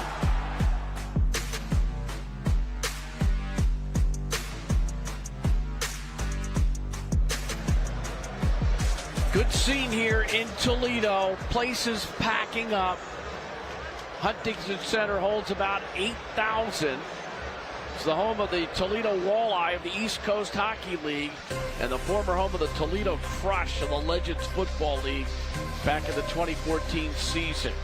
Here's our bout, and it's for the NABF heavyweight title. Two undefeated fighters. We talked earlier tonight about the legendary fight here in Toledo, and we still have the bell here that was representative of that era, 1919. So that bell's 104 years old, and it was when Jack Dempsey beat Jess Willard at the Bayview Park Arena to win the World Heavyweight title. So we've got some stars here. We also have a bell here.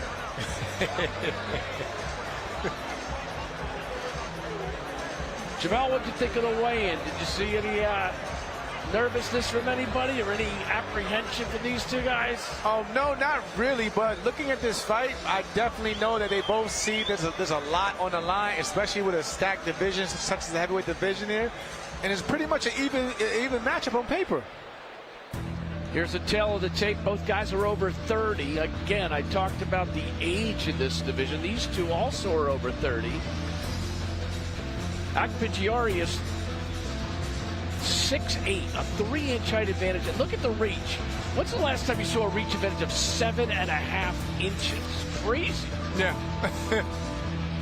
Hopefully he actually, puts it to use and, keeps Mahmoudov, on the outside of this matchup because, he's a big, powerful puncher himself in his own right. And later in our main event, Jared, the real big baby Anderson, number 7 right now by the WBO, number 8 by the WBA, number 8 by ESPN, number 9 by WBC. Sensational product, standout, amateur, top young American heavyweight, and looking as cool as a cucumber. And there's the bell I was talking about earlier. Does it still sound the same? I don't know, but it has a regal look to it from Dempsey Willard. I like the way we keep the history going. Yeah. Here's Martin here in beautiful Toledo, Ohio. This is boxing. This is Top Rank. Presented by Hall of Fame boxing promoter Mr. Bob Arum. Brought to you this evening by AutoZone. Get in the zone. By Bud Light, the official beer of celebrations. And by Mission Impossible Dead Reckoning Part 1, starring Tom Cruise, only in theaters July 12th. This bout is scheduled for 10 rounds for the NABF heavyweight title. Our judges at ringside, Antoine Bell, David DeYoung, and Mike Fitzgerald. and the man in charge at the sound of the bell, Mr. Wes Melton. Introducing first, out of the blue corner. He weighed in at 255.5 pounds, wearing maroon trunks with yellow trim. His record, perfect. 15 fights, 15 victories. 14 of those victories coming by way of knockout. From Lagos, Nigeria, Rafael Akpejiori!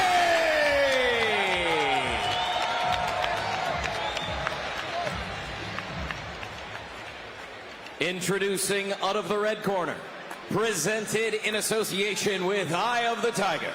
He weighed in at 263.4 pounds, wearing black trunks. His record, also perfect. 16 fights, 16 victories, 15 of those victories coming by way of knockout. He is ranked number 5 in the world by the WBC and the WBA. He is the reigning NABF heavyweight champion, fighting out of Montreal, Canada, Aslamek the Lion Makhmudov!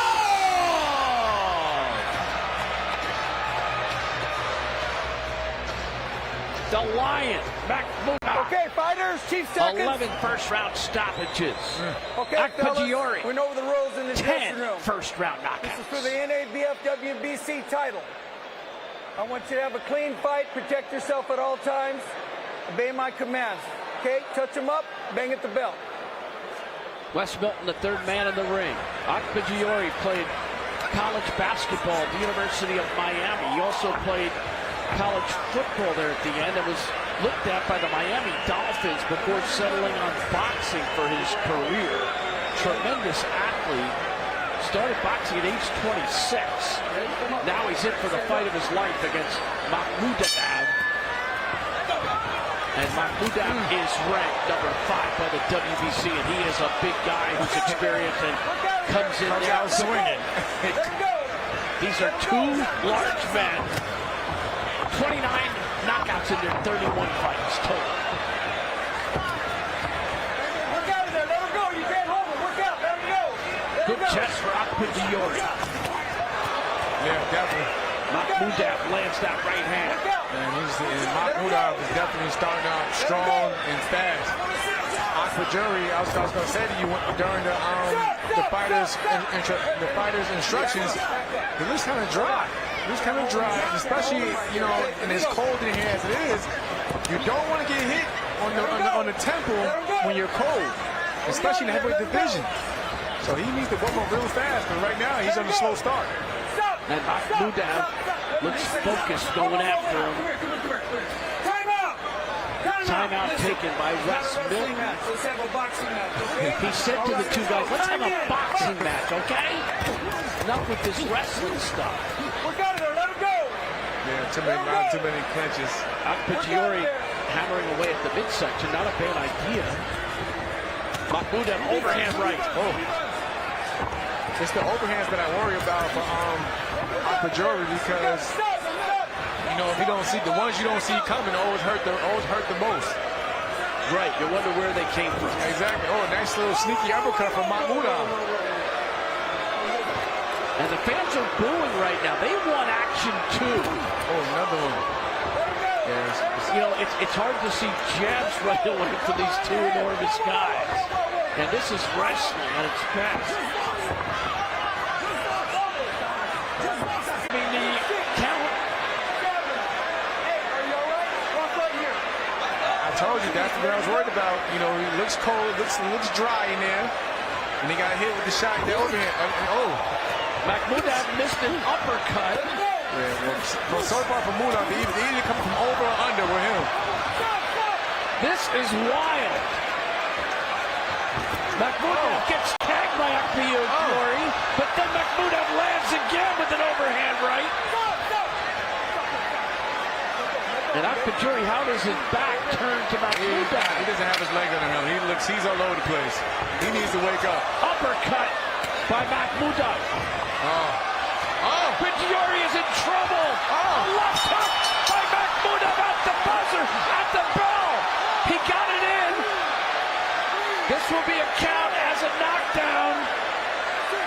the fighter cannot be saved by the bell, but he will be looked at by referee Wes Milton. And that's it for that first round with 2 knockdowns. He got it in at about 2:59. A fighter cannot be saved by the bell in any round, but it was a knockdown before that. Because the ropes held him up, so the referee had to count that as a knockdown. The ropes clearly held him up. Select your punch. So the mandatory 8 was given. He cleared mentally and physically with the ref, and the fight will continue. Now let's see what the commissioner is looking at. That's another thing. With the jab, I want to see that. Here's a recap from that first round. Over and under. Under, see? Over, under. That's his thing so far. Oh, man. Yeah, the ropes definitely held him up. The left hook knocked him into the ropes, but the ropes saved him, didn't they? Yes, they did. They saved him and the commentators over there. All right? So the Ohio Athletic Commission with Executive Director Chuck Haskell and the inspectors Tom Howard and Rob Martin sending out the doctor to keep an eye, and we're ready to go for the second round. 2 knockdowns in the first round by Mahmoudov. Oh. Akpegiori coming out a little bit more spunky. But he has to bring that hands up because the overhand, that right overhand has been landing flush. And this is going to be, I hope they don't fall on us. They're big. Clear the waters. Right. In case. Mahmoudov is just loading up on the overhand, right? Missed that time. He missed that time, but he definitely found a home a few good times in the first round. Mahmoudov, the former WBC silver heavyweight champion, the former WBC Continental Americas heavyweight champion, and the current NABF heavyweight champion, trying to do damage here against Akpegiori. Uppercut that was! A right hand by Mahmoudov. Legs are gone. Akpegiori's in trouble. The ropes hold him up. Mahmoudov lands another right hand. Oh, a short uppercut by Mahmoudov. Akpegiori hanging out for dear life. The legs are shit. Oh, I felt the heat on that one. Very rubbery is Akpegiori, and he goes down. That's the 3rd knockdown in the fight. First one of this round. Wes Milton trying to get a semblance, and he will call it. That's it. That's it. The legs are shaky. The legs were too shaky. He was rubbery. And Arslanbek Mahmoudov finishes him off to improve to 17-0 with 16 KOs. In a dominant performance where you were right, Akpegiori never really got sound footing. Yeah, he didn't get warmed up. He wasn't in the fight at all. At all.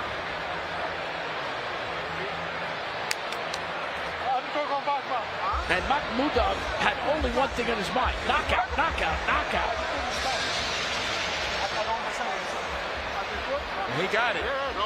Overhands and uppercuts, over and under, over and under. Boy, there were some terrific uppercuts. Yeah, sneaky. He was looking for the overhand, but then it led to the uppercut. Right. And it's not something that, is it textbook, or is it something that was just cleverly disguised? No, that was actually clever. That was actually both. It was cleverly, yeah. He slipped over. Cleverly orchestrated. Yeah, slipped over and threw it right under. Bam!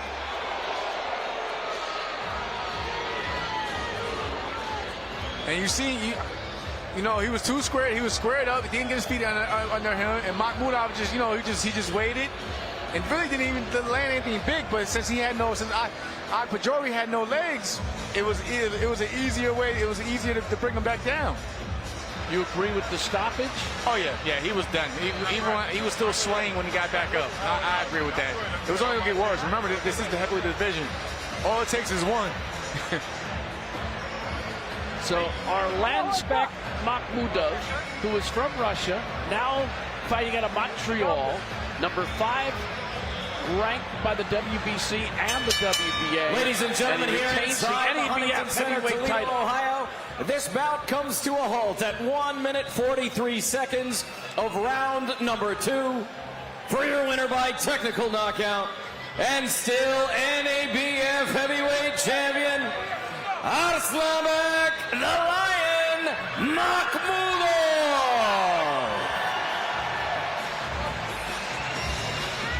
The Lion fighting with rage.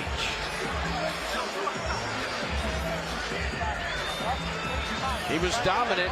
He came with a mission. Yeah, he came, he saw, he conquered. He sure did. Akpigiori, toughest fight of his career in a lot of ways.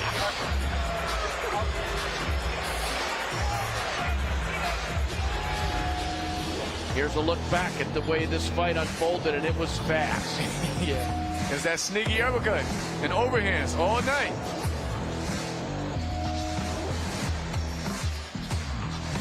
He got 2 knockdowns in the first round.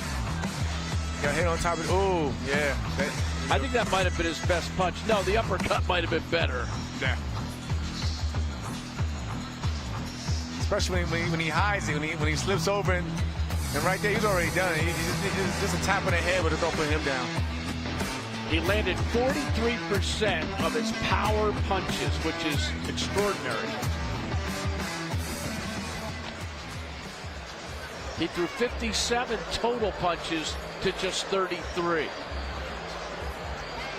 And that's how dominant it was. In the first round, he landed 39 total punches to 22. And our next fight coming up will be featuring another youngster from Ohio who's undefeated. Love this kid. This is Abdullah Mason. We've already seen 2 youngsters from Ohio. And there's our main event still to come as well. I wonder if Azul's allowed to come to the ring. Maybe he'll be part of the walk, but then he will not get to the ring. Let's continue with Relentless as we look at Jared Anderson.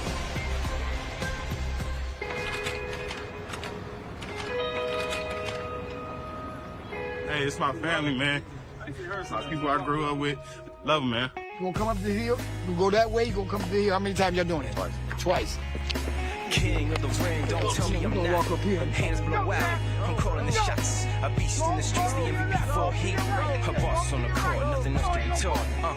Yeah. It's my family, it's my home. It's my roots. Where I was raised at, man. It's everything to me. Come on. That's good work. That's good work. Good job. I fight for my family. Family is who you make your family. Family ain't always blood. None of these people behind me blood, but they all families. Toledo, it's my family. Who's gonna eat it? Jared, the real big baby, Anderson. My toughest opponent was eBay because of his strength. He was probably one of the strongest fighters that I have fought so far. The first punch he hit me with, it caught me off guard. It made me readjust, and I had to be patient. Anderson is systematically beating on eBay, slowly breaking him down. You are potentially watching the future American heavyweight, baby. I had to ease my way into that fight. I had to break him down physically so that I didn't get clipped and that I came out victorious. And he's absorbing a lot of punishment, and a big left hand will end the night. Jared Anderson, 8 for 8, explosive finish. He's still out, Joe. He's still out. Hurt bad. Somebody hold your hand up. Hold your hand up. You want that? Just tap that. See that? Okay. You're not trying to run him off. I'm ease your hand, and I'm just, you ain't running from that. They don't feel dangerous. He gonna walk right to the right hand. Hello. You heard me? Yeah. You heard me? Okay, So, he going right let me see you to move it. that, make that thing smooth like that for a second. Get that weight back. There it is. Well, if you just make it easy for him where it seems like it's not dangerous, he'll stay there. And what is dangerous is that straight right hand or the left hook. Mm-hmm. If he'll stay there, I can get there. He runs, it makes it hard for me to get it. That's how you gotta look at it. Right? Okay. Tricks of the trade. Right. Other thing, when you get that box, what you do next? There you go. There you go. Yeah, see, hey, he got it all down pat, bro. You know why you roll, right? Yeah, you get away from any hook, and to get away from anything coming that way. Well, actually, so my per se reason to roll is because when I throw my hook and I'm coming up here, I'm making sure I'm doing it anyway, so that all this is here. He ain't got a chance. You feel me? Exactly right. Exactly. You own it. You own it. For a heavyweight, that says a lot because not many heavyweights even think on that level. You understand me? So for you to be that far ahead of the game already as a heavyweight, it's going to be very rough for anybody to deal with you. And that scores a knockdown. That right hand to the body by Anderson. Same spot. Go. You want to get him out of there. That's it. Too much, he said. I got you the same spot, didn't you? Jared Anderson, 9-0, 9 knockouts. Can Jared Anderson get him out of here in the second round and make the statement that he wanted? Tereshkin looks off to the referee, and it is over. It is a round 2 TKO, Jared Anderson. Teslenko crumbles to the ground. Pure power from Jared Anderson. 11 knockouts. Get his stance. So when you step up, same thing. Step. Raise stance again. Do it again now. Step. See that? Do it again now. Do it again now.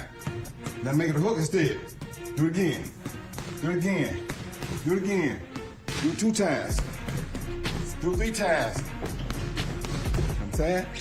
That's the order. That's what you get your speed from. Now get down a little lower in stance. Now you're talking. Now when you do it, turn that shoulder a little bit. Do it again. 1, 2. Turn that shoulder a little bit. Do it again. Turn that shoulder a little bit. Do it again. Now we're talking. Do it again. Now 2 times.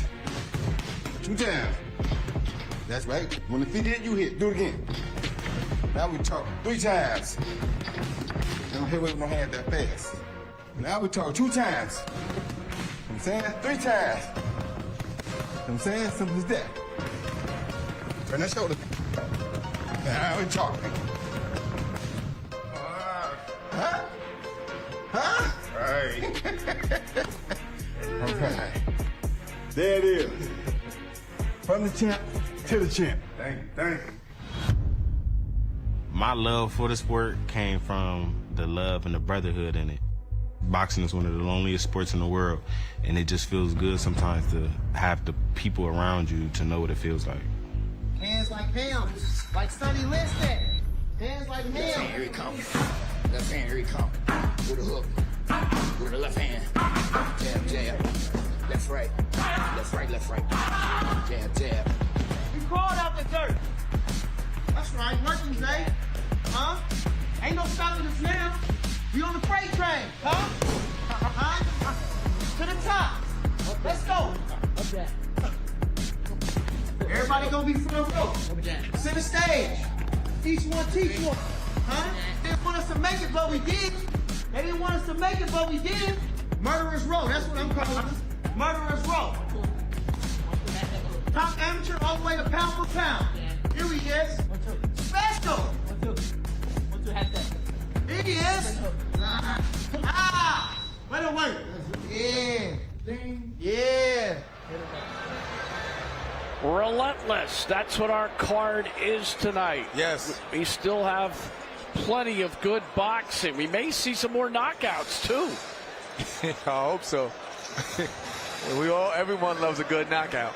Bruce Beck and Jamel Herring here in Ohio at the Huntington Center in Toledo.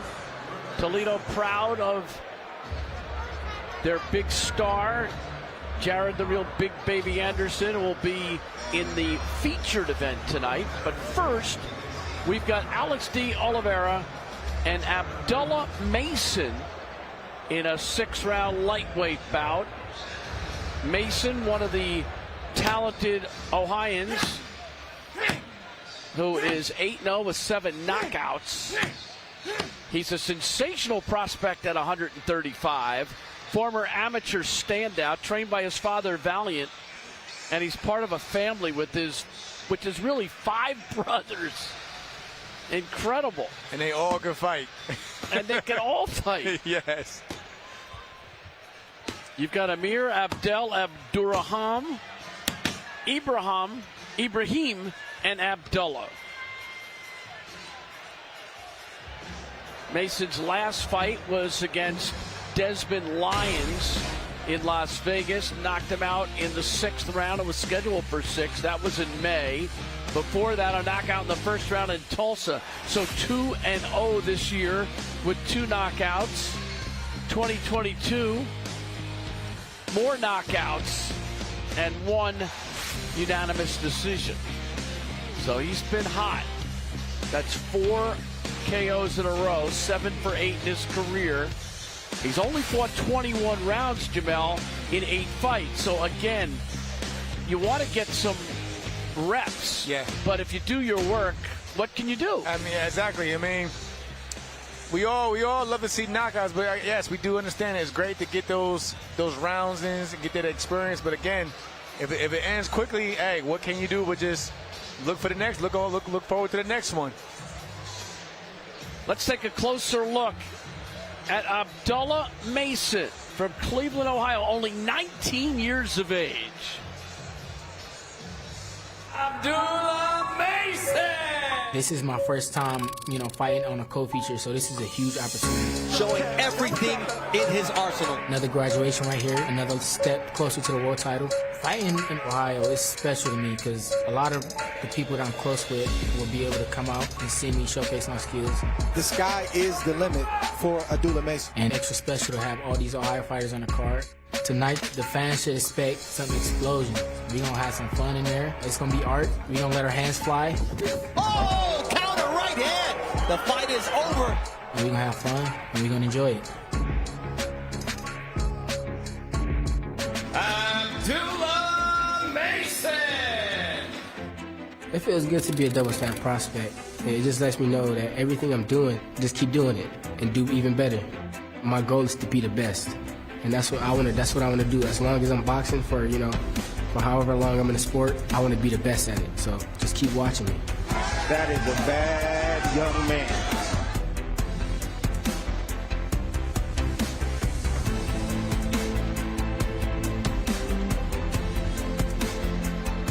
So we've seen Tiger Johnson already tonight. He was impressive, to say the least. We've seen Dante Benjamin. He was impressive, to say the least. Yes. And now we get a look at Abdullah Mason, another of that Cleveland triumvirate who are fighting tonight. And they're all different, aren't they? Yeah. I mean, they all definitely have their own unique, special way of talent, as it may say. But again, a lot of incredible talent overall from these youngsters, and just watching them grow, in the rankings of boxing is a beautiful thing. De Oliveira returned to the ring after a 10-year absence in 2022. So he's been a pro for 16 years, 6 months, with 12 of those years and 1 month were inactive. So he is just back. His fight in 2023 was a loss in an 8-round unanimous decision to Randy Moreno in Kissimmee, Florida, and he lost a 6-round decision in 2022 to Julio Solis in Plant City, Florida. And before that, his last fight was 2012. So that just doesn't happen. You see that long of a layoff and that period of time where you don't come out and fight. And this guy was a former WBO Latino junior lightweight champ, a former Brazilian featherweight champ, has nice credentials. He was 20-1 before he said goodbye for a while, and he's 20-4 now. So it's kind of weird. Yeah, he has a very different path than most boxers, as you see, especially considering that he's had some titles, yes, minor titles, but titles none the least. So I will say this: he had a junior title, so he definitely can't qualify for that anymore. And I can tell you this: in 2005, in the Pan American Championships, he was the silver medalist. He lost in the finals to Guillermo Rigondeaux. And Rigondeaux is a former world champion at 2 weight classes, of course, a legendary Cuban amateur fighter. So you're talking about some big names. Yes, you're right, exactly. you know, like I say, rigging down. You know, his guy's been in there with everybody, especially during his time as an amateur, and you see what he did it as a professional. So yeah, this kid definitely has some history behind him, and definitely knows boxing.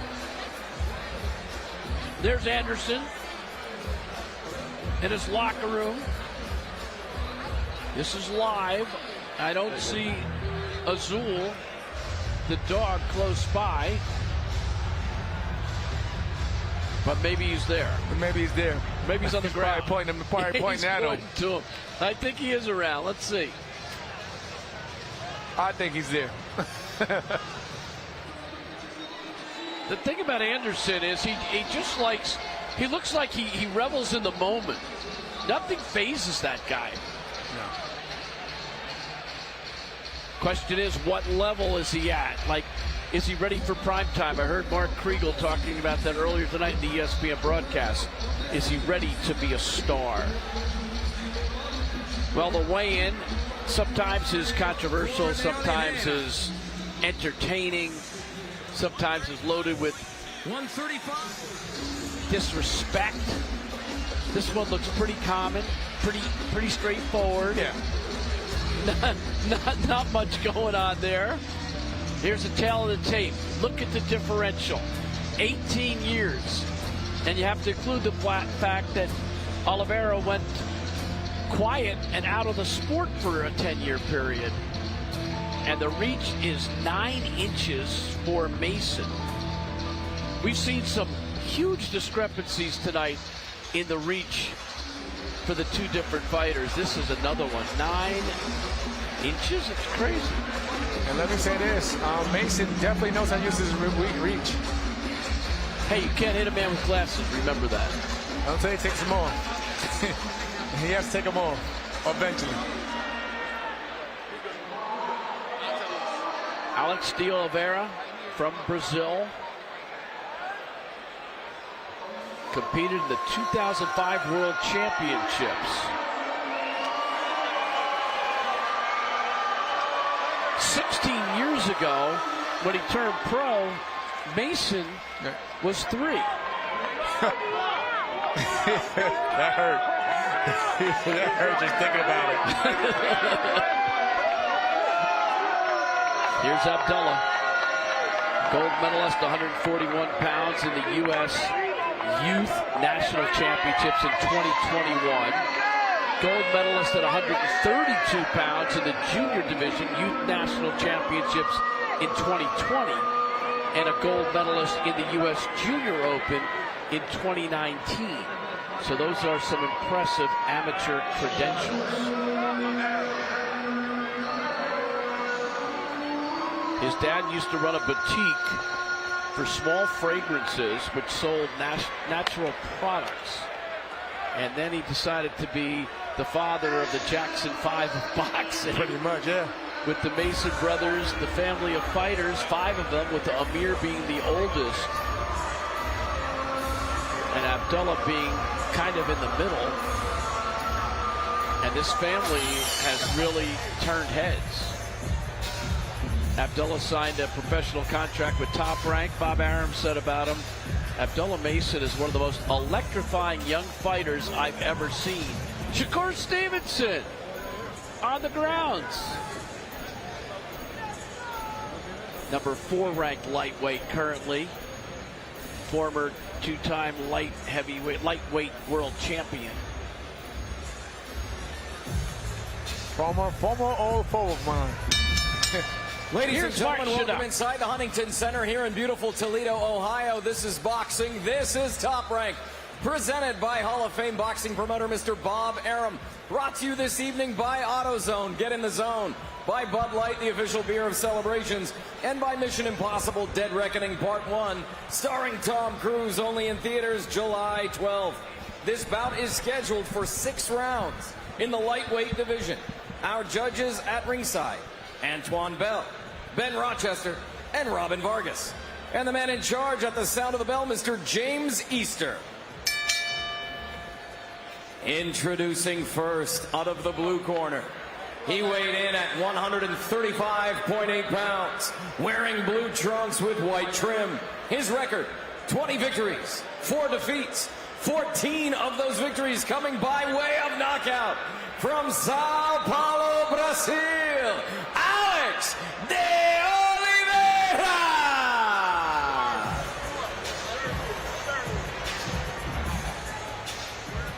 Introducing out of the red corner, presented in association with Antonio Leonard Promotions.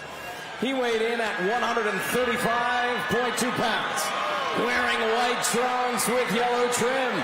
His record is perfect. 8 fights, 8 victories, 7 of those victories coming by way of knockout. From Cleveland, Ohio,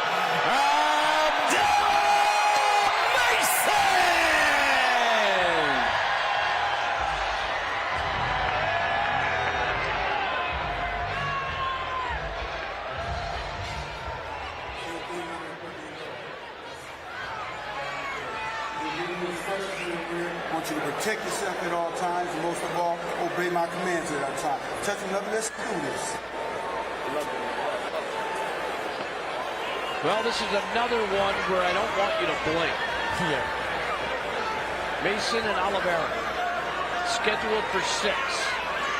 Lightweights in the ring in Toledo, Ohio.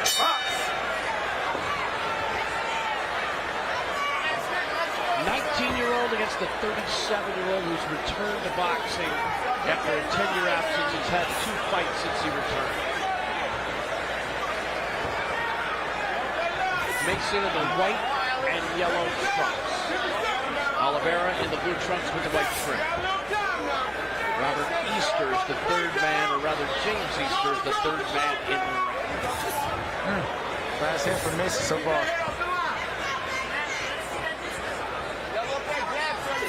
Nice jab from Mason. Mason again sneaking in the jab.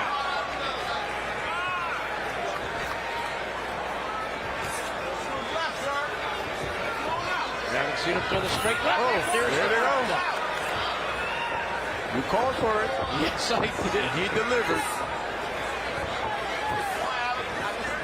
You can use it easier when that jab is so accurate. Oh. Nice little left hand to the body from Mason. Kind of got knocked off balance, though. Oliveira just defending, not throwing anything. Straight left hand by Mason. Mason goes to the body with the right, digging it. And I like how Mason's not headhunting. You know, he's taking whatever Oliveira is giving him. Smart in the first round. Yes.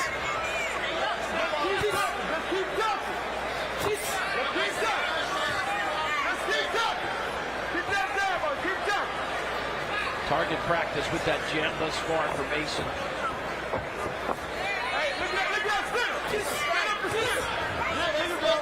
I like that move. Yeah. Good angle. Pivot. Nice little pivot over from Mason. Get yours and go. And especially when Oliveira's playing the peekaboo style, he can't really see where Mason's going if his gloves is blocking his vision.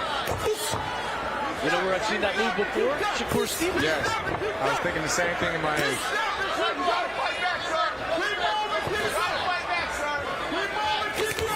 Mason quick with that left hand.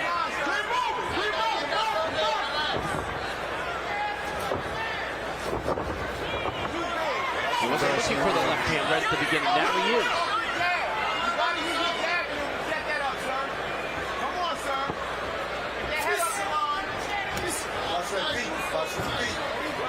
Referee saying watch the feet. As you see, southpaw unconventional.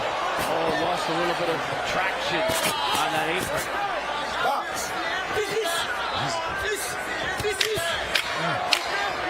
Oliveira got through with a punch there.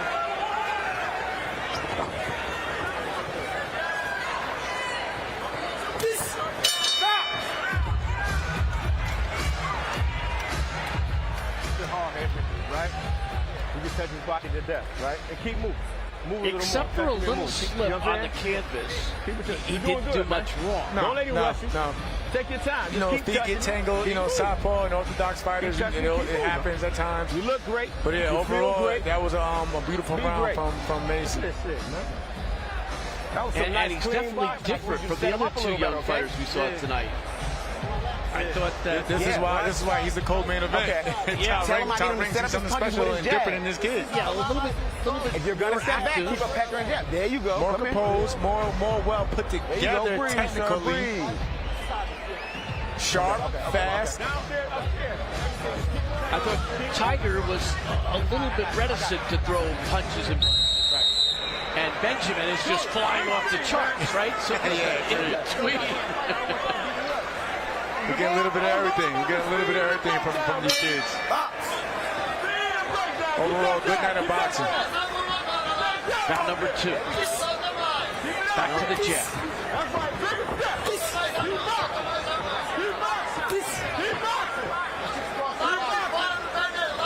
Something poetic when the southpaw throws the jab.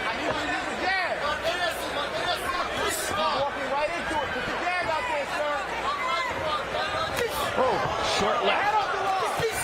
Now he's getting loose. And while Oliveira's over here nodding his head, Mason is throwing punches and landing. And that right hand isn't just jabs now. A little more force behind those punches.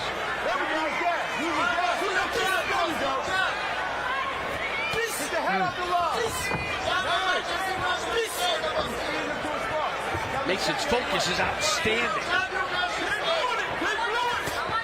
And he's not smothering his shots. Good body blow by Alex.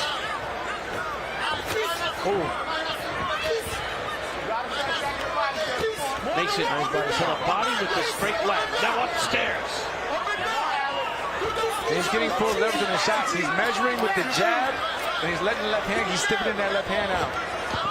Just like that, stiffening it up, a straight shot to the left hand. We're seeing a lot of versatility from Mason. Oh, crunching straight left. Another straight left to the body. Nice little hook from upstairs from Oliveira, but here comes Mason again. Combination punctuated by the right to the body.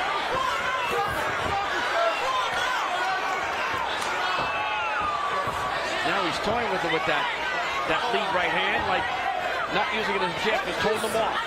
Just letting them know it's there. Oh, straight left, got right through. Oliveira jumped right into that one. Oliveira in trouble. He's hurt. Oliveira in deep trouble. Mason knocks him down.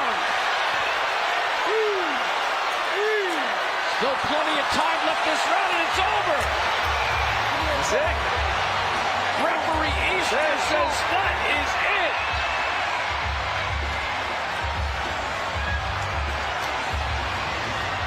This kid's the goods. This kid can fight.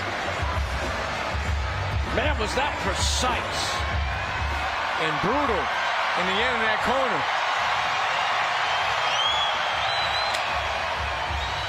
Abdullah Mason started out just playing around with the jab and then found the range with the straight left and then put together some combinations. And when he saw blood in the water, he pounced on it.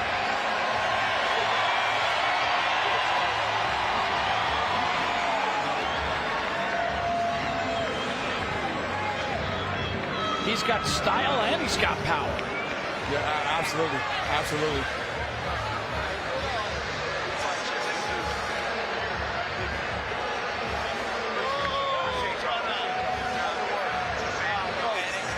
From Cleveland to Las Vegas to Toledo. Oh, just measured him with the jab, took a little half step back, and Oliveira ran right into that left hand, which started all this chaos right here that you see in this corner. He sparred with Shakur Stevenson, Devin Haney, Darwin Price. You looked like all of them tonight. Yeah. That one punctuated the whole barrage. He was down at that point. Got him one punch too many, but it didn't matter. Yeah, it didn't matter. The fight was already over. Blame the referee for not coming in a little faster. Right. It's definitely not Mason's fault there. No. Standing by for Mark Chinook to give us the official time of this TKO. Ladies and Ladies and gentlemen, here inside the Huntington Center, this bout comes to a conclusion at 2 minutes, 18 seconds of round number 2 for your winner by technical knockout, Abdullah Mason!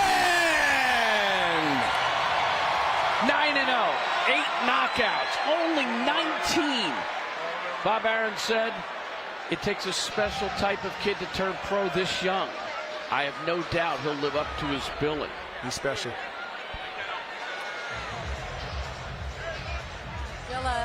Congratulations, Cleveland, Ohio, stand up, right? How important was it for you to come in here and get the job done in front of these fans and for Cleveland tonight? It was amazing. You know, I felt amazing. Alhamdulillah, you know, thank you to all my supporters. Thank you, Cleveland. Thank you to Jay Prince, my promoter. Thank you, Toledo. You know, everybody for showing up. My father and my family, they made me feel amazing. You know, I feel great this camp. Alhamdulillah, yeah. A 5-fight knockout streak, 2 back-to-back stellar performances. How good do you think that you can be? I mean, Tim Bradley said that you remind him of a southpaw, pretty boy version of Floyd Mayweather. I mean, right now there's no cap on no cap on my ceiling right now. So I'm just focused and I'm going hard. He is going hard. 9-0, 8 KOs. Congratulations, Abdullah. Thank you. Thank you, everybody. Thank you, Cleveland. Thank you, Ohio. Yeah. Christina Boncher with Abdullah Mason.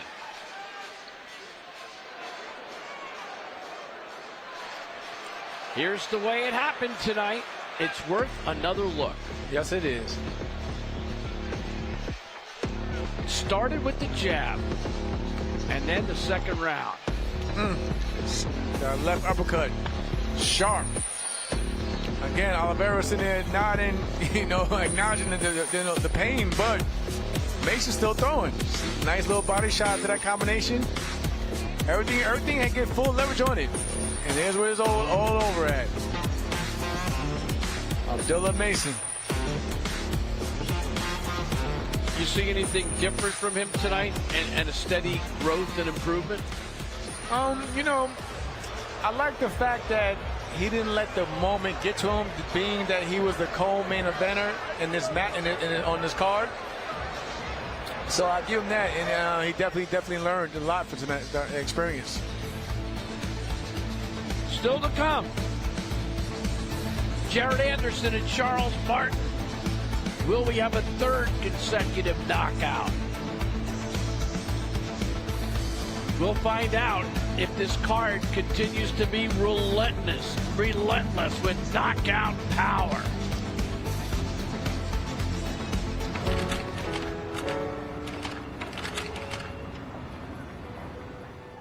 Making the money is more important to me in boxing because it can create generational wealth. It can create a job for all of my family members. It can create a job for all of my friends. I can change whole communities. I can change whole cities with the power of generational wealth.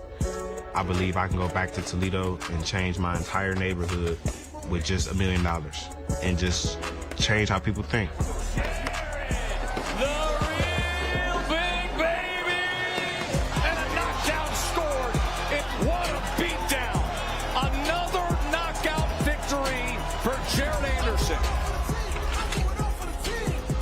In that first round, Jared Anderson threw over 100 punches.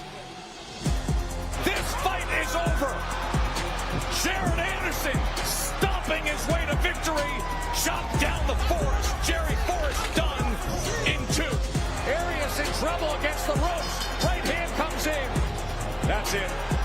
Jared Anderson, he's ready for the top echelon of the heavyweight division.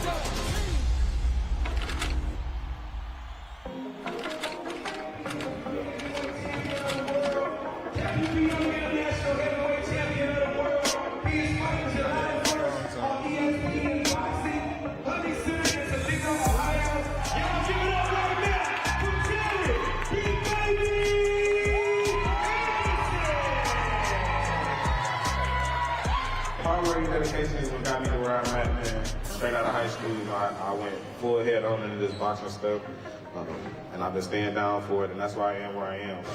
Today we're coming out to LSIG Senior Decision Day, great event. Jared Big Baby Anderson, the champ, got to stop by and come motivate. Representation is important. I feel like anytime you have people like Big Baby that comes and gives back, it's the reminder that, hey, if he can do it, we can do it too. So the fact that he stops and comes to give time back to the community anytime he's in town training is a big, big thing, especially for the kids. I think they appreciate it because kids always know if you're being authentic or if you faking, and Jared's definitely not faking, stopping what he's doing. Because he flip-flop slides, comfortable. He didn't come in with the big jewelry. He just came in regular, normal, how they are, and they respect that.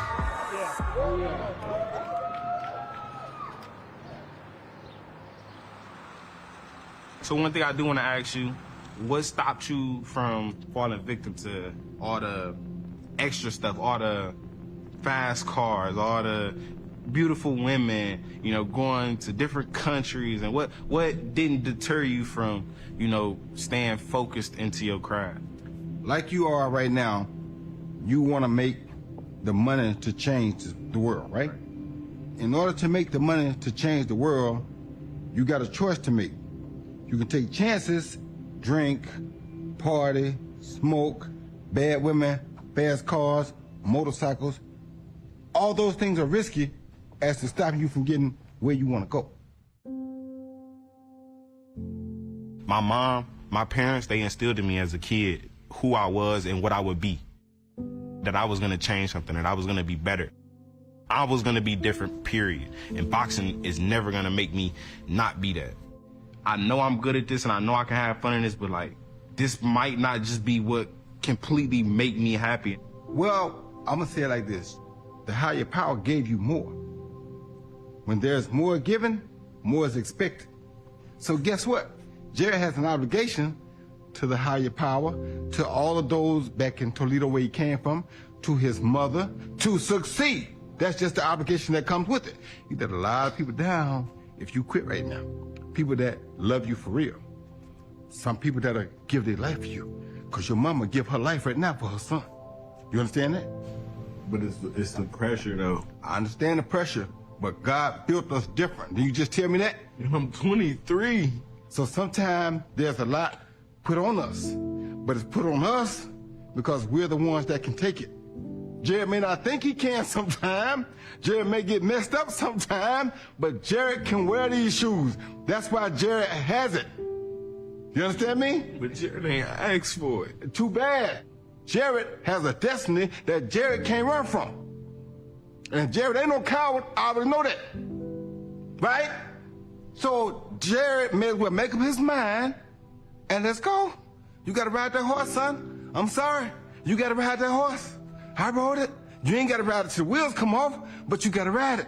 You understand me? You gotta ride it till you get where you wanna be in life, then you can get off of it. But we're gonna ride that horse. That's just what we gotta do, all right? Ah, my man, my man. The saying goes, winning isn't everything, but we all know that doesn't always ring true. Now, I've been around long enough to know that talent alone is not enough to make it to the top. It takes hard work, dedication, and it also takes having the right team around. Jared Anderson possesses all the ingredients for success. Despite his growing fame and the attention he's receiving, he remains grounded and focused. For Jared, it's not just about championships and accolades. His legacy is rooted in his home, his family, and giving back to those around him. Using his success and fame to bolster a community and inspire the next generation. And in that process, Jared earned the right to carry the torch for American heavyweight boxing.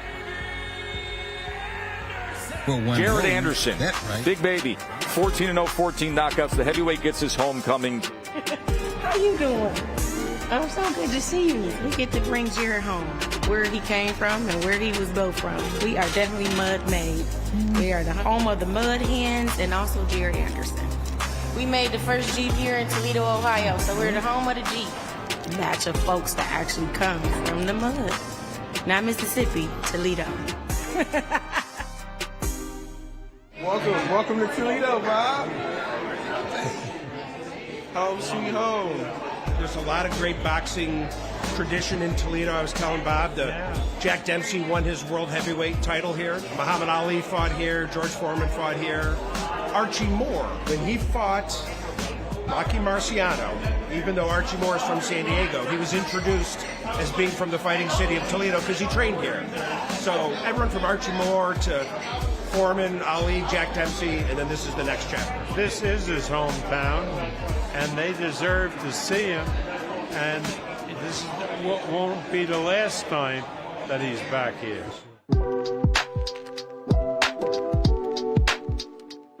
Inside the studio, just talking with Jared here about being back home and getting ready for his fight, so looking forward to it. How would you describe the reaction of everyone here in Toledo when you first arrived? Love, I felt very embraced. A lot of hugs, a lot of pictures, and a lot of I'm proud of you, so just a lot of love.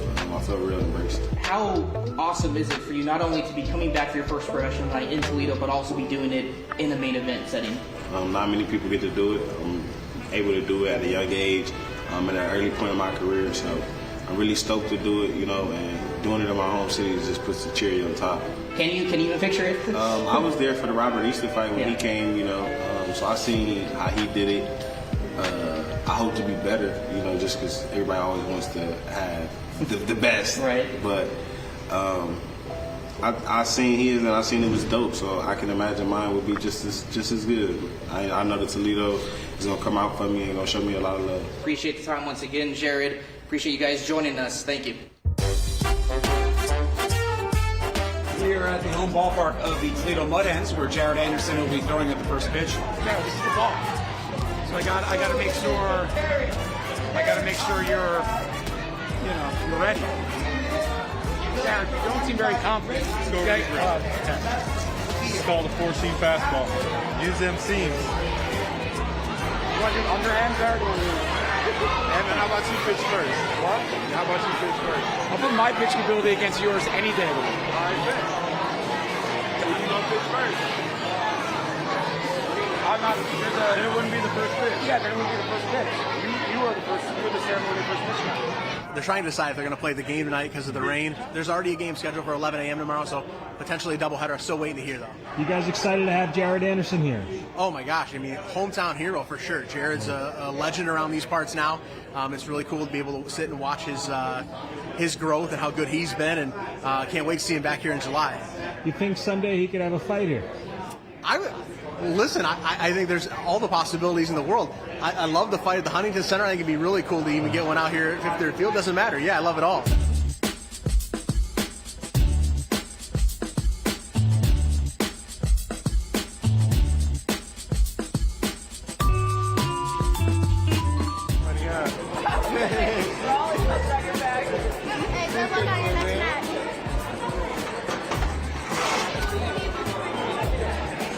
Jared, what are you doing now? Taking over? Yeah, man. No, Muddy taking over, man. He wanted me to come sit down, man. Okay.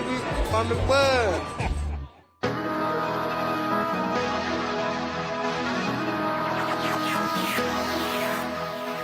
Jared, what you about to do? Man, throw the first pitch of my semi-pro baseball team. First game, man. Let's go.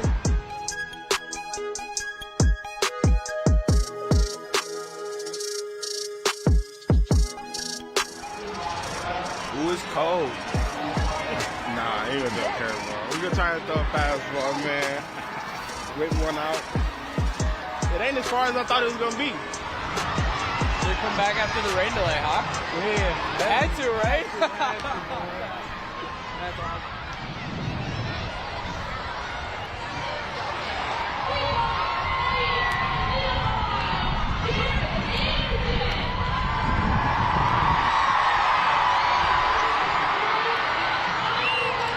I could have played, man. It takes practice, man. Practice makes perfect.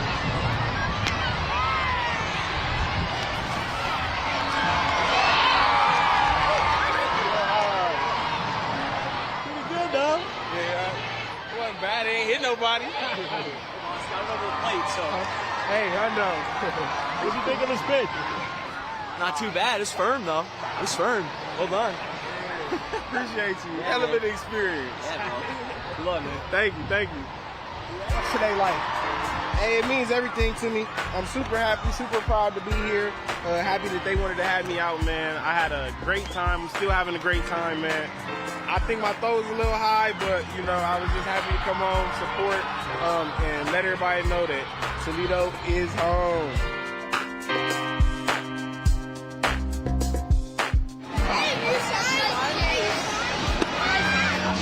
I'm a boxer. You're a boxer? You want a box? You want a box? Yeah, let's go right now. Jared has not said no to a single kid. The line has been going for, we're at like 20, 30 minutes almost. He's taking pictures. He's signing kids' heads. He hasn't turned a single kid away, which is really cool. Man, it's great, man. Happy to be around, happy to be in the atmosphere, man. Just happy to be home. Right hand, left hand. Teslenko crumbles to the ground. Damaging left hand comes in. And a knockdown scored. Big guy, former football player, 6'4", 276. And he's absorbing a lot of punishment. And a big left hand will end the night. Kid, the real big baby, Anderson. I'm going to show out, show the crowd, man, show what's going on, show I'm the best heavyweight in the world.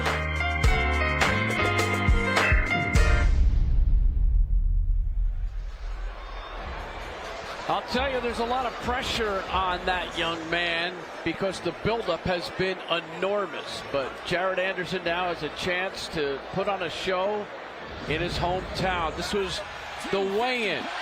And there's Charles Martin, crafty veteran. And there's the youngster Anderson.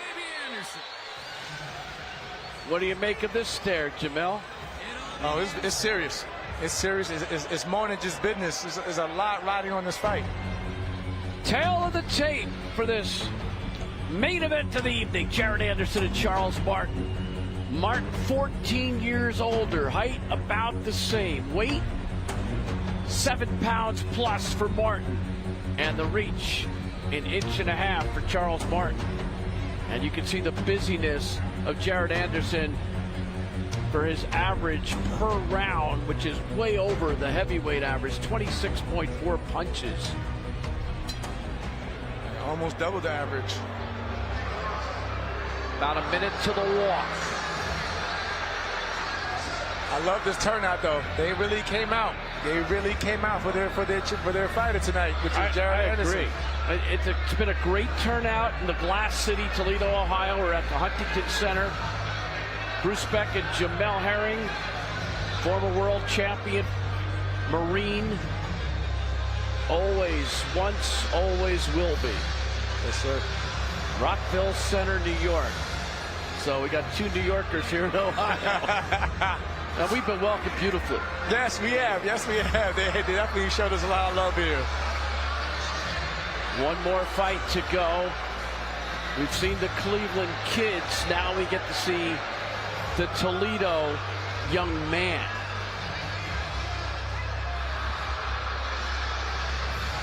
Anderson's got the credentials, but with fame comes pressure, comes more responsibility. And the question is, can he continue to handle it as well as he has to this point? Charles Martin will be first. Former IBF heavyweight champion, the former NABO heavyweight champion. He only held the belt for 84 days as far as the IBF title was concerned. One of the shortest reigns in the heavyweight division. He scored his victory at TKO in the 3rd round back in January of 2016 over Sasha Glaskov at Barclays Center in Brooklyn, New York. So his first fight was 2012, which was 11 years ago. Anderson was 12 at the time. He took this fight on short notice.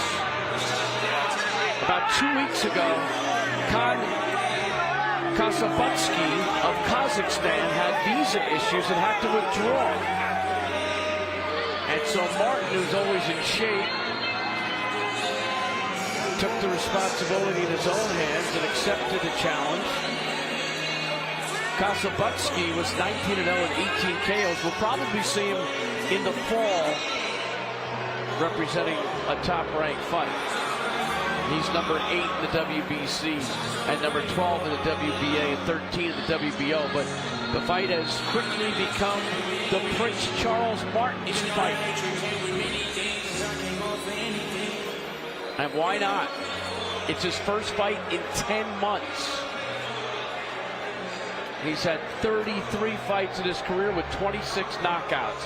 So his knockout percentage is pretty good. 90% in wins, 79% in all of his fights. There's no question, Jamel, he's got knockout power. Absolutely.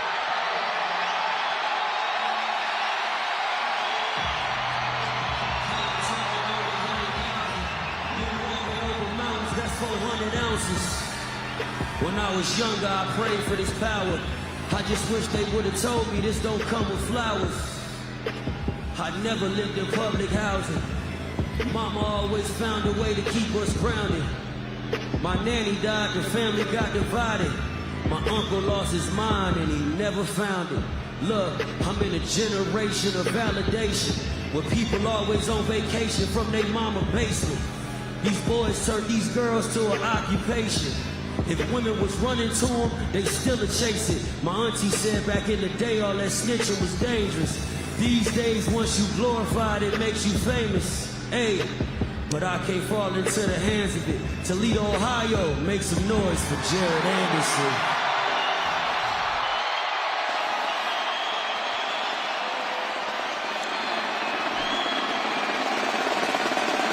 It is the Scott High School Marching Band, the Bulldogs. The school that Jared Anderson graduated from right here in Toledo. And they will accompany him on this ring walk. The Bulldogs.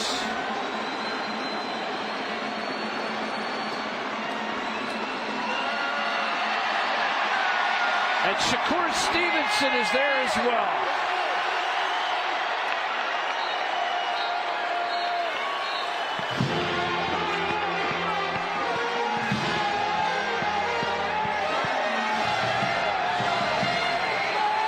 This place is electric right now.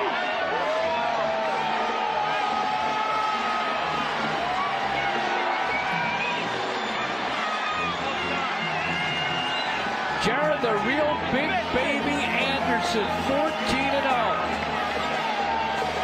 Ranked number 7 by the WBO, number 8 by the WBA, number 8 by ESPN, number 9 by the WBC.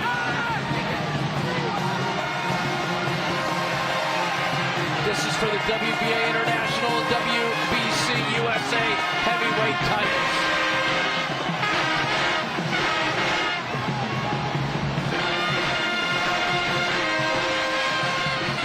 And this has a hometown feel. Strike up the band, literally. I'm just amazed. I'm just amazed. The energy right now is crazy.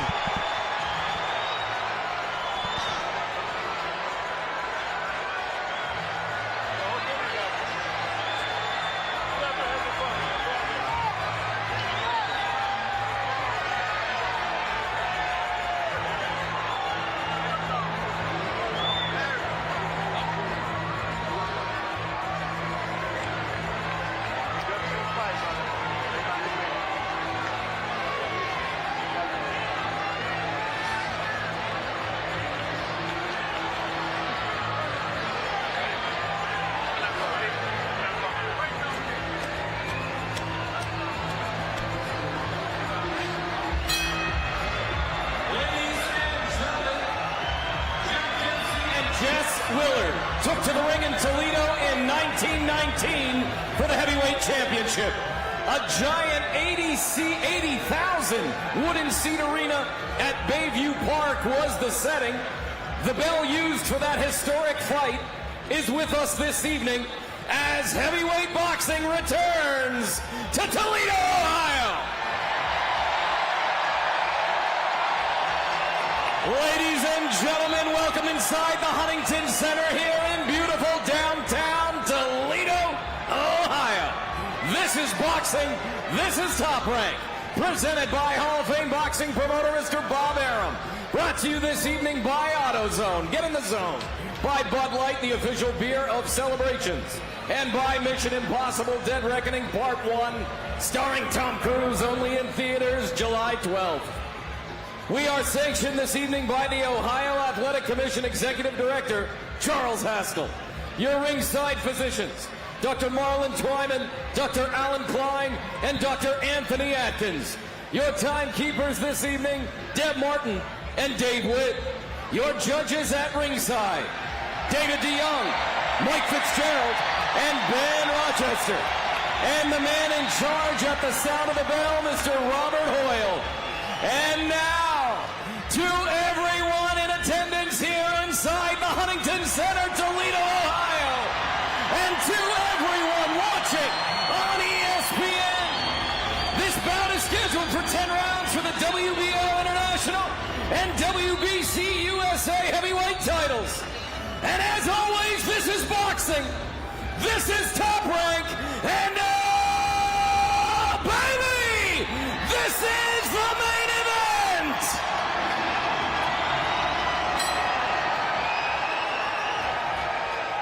Introducing first, out of the blue corner, presented in association with Warriors Boxing. He weighed in at 250.5 pounds, wearing black and gold trunks. His record, 29 victories, 3 defeats, 1 draw, 26 of those victories coming by way of knockout. He is the former IBF heavyweight champion of the world from St. Louis, Missouri, fighting out of Las Vegas, Nevada, Prince Charles Martin!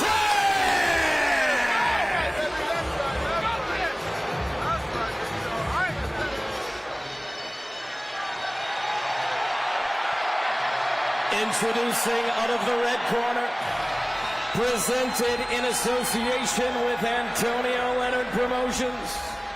He weighed in at 243.4 pounds, wearing gray trunks with maroon trim.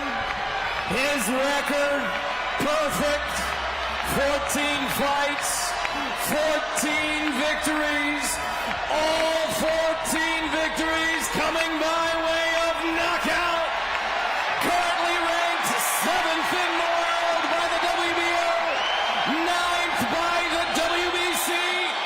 He is the reigning, defending WBO International and WBC USA heavyweight champion, proudly representing born and raised Glass City, Toledo, Ohio, Jared, the real big baby, Anderson!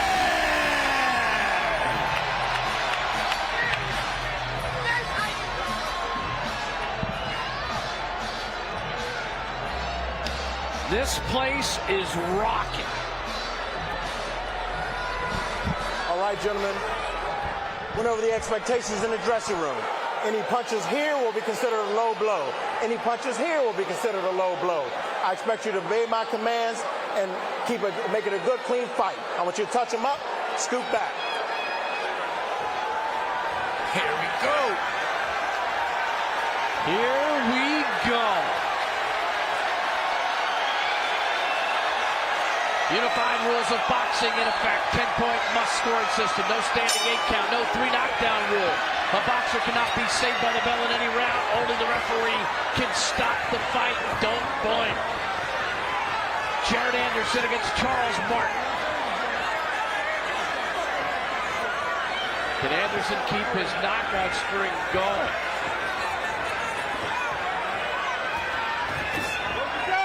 Right hand delivered by Anderson.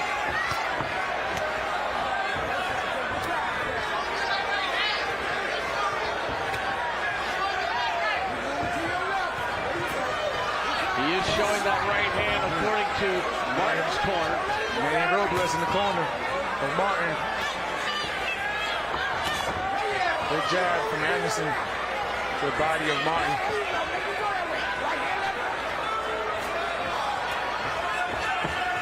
These are two big men in the ring. A quarter of a ton between the two.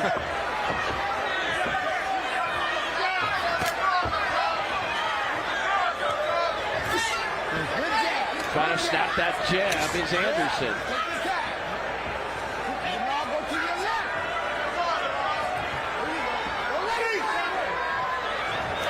Watch the feet, watch the feet. Just a glancing jab there by the real big baby. Martin content to play some defense here. When you watch closely, Anderson, he was kind of working the body since he can't get, there's nothing on top, so he's going after the body with that jab. But to hopefully slow down Martin from moving so much.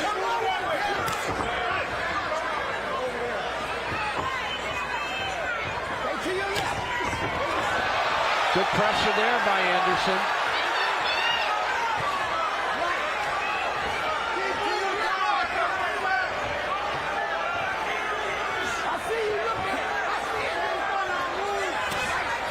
Nice right hand from Anderson to the body again.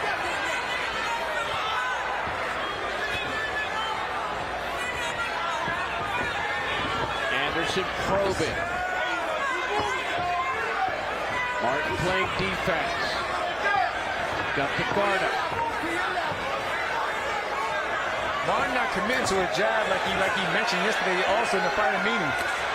He said he's going to commit to his jab a lot more and stiffen it out. Good 1-2 from Martin, just missed the mark. Ooh. Just missed. That's some heat on that hand. That's some heat on that left hand. Anderson lands the right. 10 seconds. Anderson chops away with the short left hand. Back comes Martin. Wow, it's getting wild from here.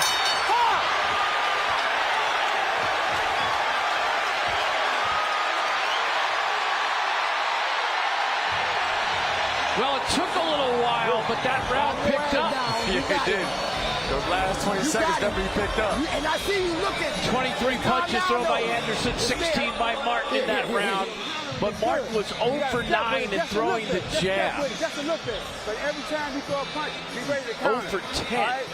Just catch him. You're going to catch him. So that's going to be interesting to see if he can find the range, as you said, with the jab. Everything's good, man. And Anderson landed 8 power punches to 4 for Martin in that first round. And there's Azul, the great friend of Jared Anderson, the beautiful dog at ringside.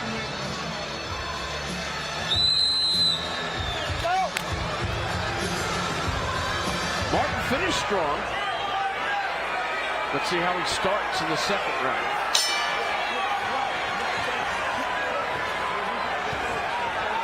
I don't think this round will be as conservative. No. Right now, though, I would like to see, Martin commit more to his jab and give Anderson a different look. There we go, starting out just like that. Pump that jab out. Martin is the southpaw, trying to figure out his circling ability and his footwork here. And the real big baby is actually ambidextrous. He can do anything. Watch your head. There we go. He fights orthodox, but he was actually a left-hander. And he can switch at any point. Left toe, followed by a right hand by Anderson. Wow. Nice straight right hand from Anderson down to the body.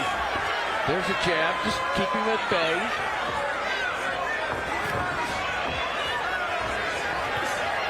Nice little hook from Anderson. Good jab. Back to the body goes Anderson. Another jab for the body.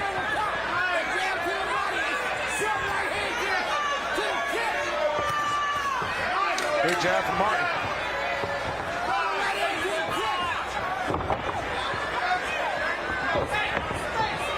Anderson showing excellent footwork. Man, for a big guy, he's pretty light on his feet.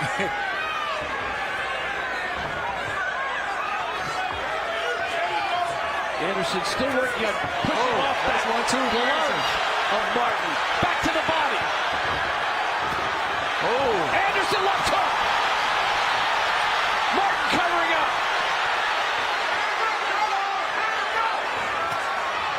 Get that right hand through there.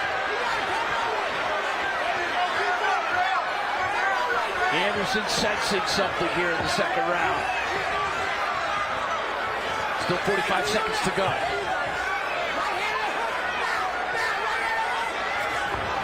Just missed with that right to the body.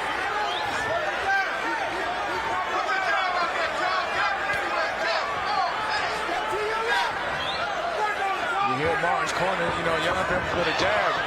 Back to the body with the right hand goes Anderson. Nice lunging punch there by Martin. Yeah. It's a straight left. Yeah, good left hand from Martin. Another one. Back to the body goes the real big baby.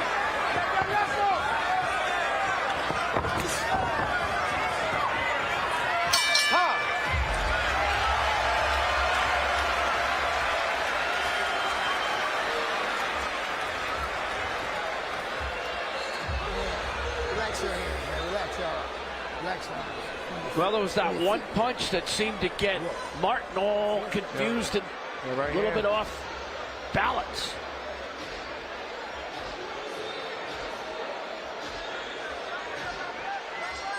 Good right hand from Anderson. Kind of woke Martin up there.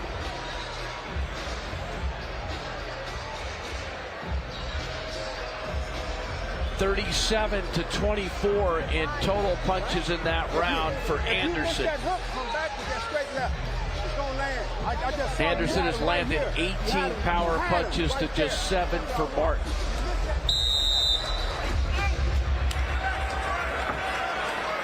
Scheduled for 10, we go to the third round. Anderson thought he had something going there for a couple of seconds. But Martin found his footing. Round number 3 in Toledo.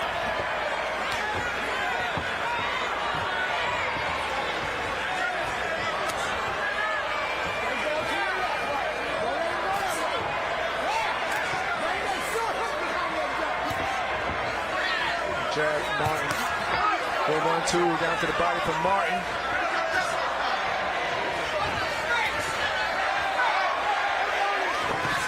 Anderson pushing him off with that left. Nice left hook, yeah. That left hook knocked Martin off balance there just a moment ago. Here's Martin doubling up on the straight left hand. Don't want to lunge though. You don't want to reach.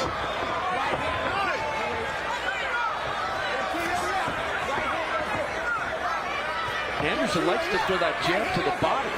Yeah, and I mean, over time, it's going to eventually slow Martin down more and more to where Anderson can line up that right hand for the big punch.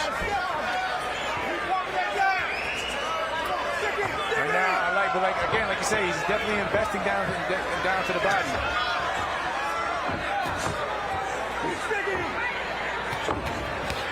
Martin using the jab nicely. Yes. And that's experience. That's ring generalship. Double and tripling up on the jab. Can't swing like that though, Wiley. You gotta set that up. You gotta set it up, champ. Good left hand to the body from Martin. Martin kind of faked that he was going up against the ropes and threw the punch. Yep. There's a straight left hand. Good counter from Martin. And Martin is showing us savvy. He's been around the ring for a long time. He was champion. He was champion. A wild looping hook. Overhead. Good stab, good jab to the body from Anderson. And now he's throwing that jab. I like this fight for Anderson though, because it's giving, it's showing us more of him. When you got a guy who's more established in front of him this time around. And he just switched to southpaw. Yeah. So now we're going to see more of Anderson because he has to go to plan B, C, maybe D or E. Yeah. Oh. And he looked for the straight left hand. Oh.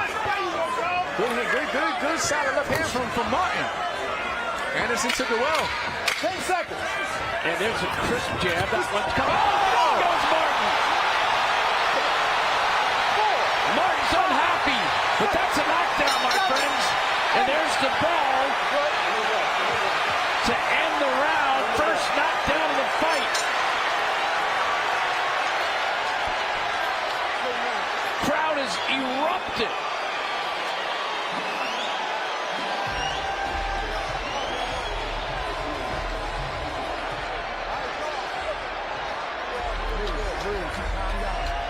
I definitely got to see that shot one more time. Kind of came out of nowhere. Yeah, definitely did. Set it up with a jab.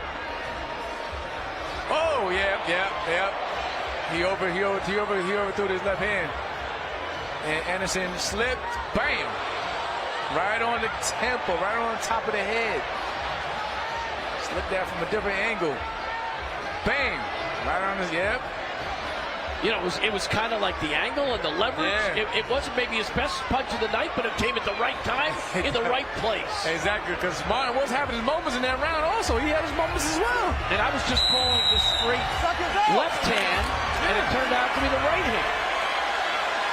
And he's confusing us all because he switches to southpaw. Yeah.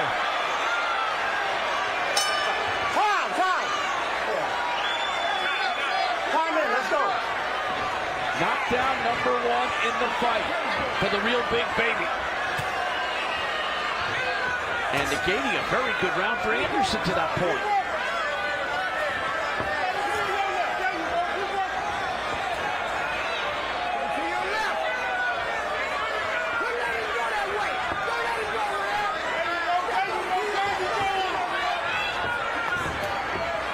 Good jab from Martin there.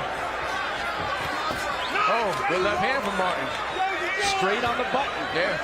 Anderson took it well. And here comes Anderson. Anderson back to orthodox. Woo. Do you think it was switching to southpaw that maybe helped him to get that knockdown? Yeah, absolutely. Because again, you know, sometimes that kind of throw you off when someone in the middle of a round just switches stances on you and bam, he didn't see it coming. It doesn't really matter if you're pulling straight right or hook. It was just the right that did it. It was the right punch. It was the right punch.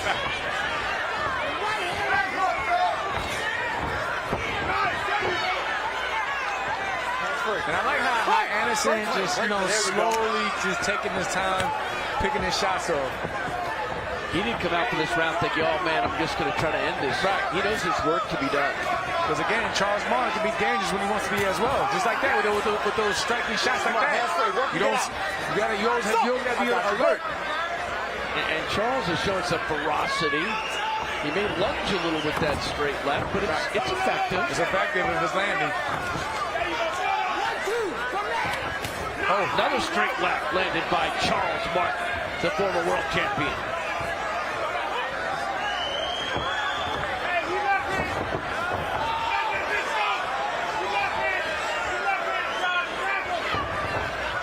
And you hear Martin's corner saying let his left hand go because Anderson also switched over to southpaw again. So with that being said, if Martin throws his left hand, it's going right over the shoulder of Anderson. Combination. 4, 5, 6 punches. Anderson. Martin stands tall. And he handled that barrage pretty well.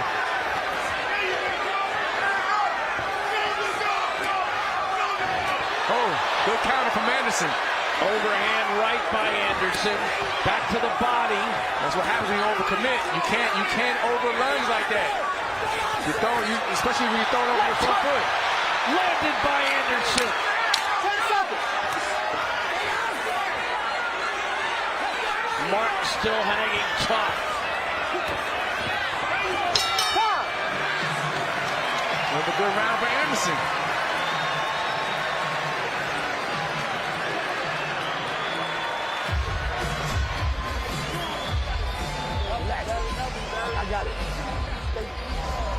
Stay to that motor.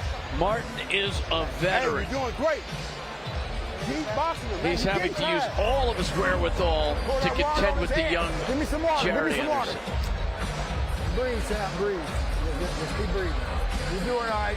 You see you don't want no trouble. Anderson's composure is impressive. I looked at him in the corner there for a moment. He was just totally cool, focused, but also not stressed out focused, you know? 140 punches to 104 through the first 4 rounds in favor of Jared Anderson. Let's look at that counter again. See, overexerting himself. Like you see Mark, he's overexerting himself at times. And he gets caught. And that miss leads to the plethora of punches that comes off of Anderson. You make him miss, you make him pay. That's what you're doing in the gym. But Mark, he's throwing over his passes, his lead foot, which makes him, kind of full of balance at times. I think the mixing from orthodox to southpaw is definitely puzzling Martin a bit. Now Anderson started the round at orthodox again.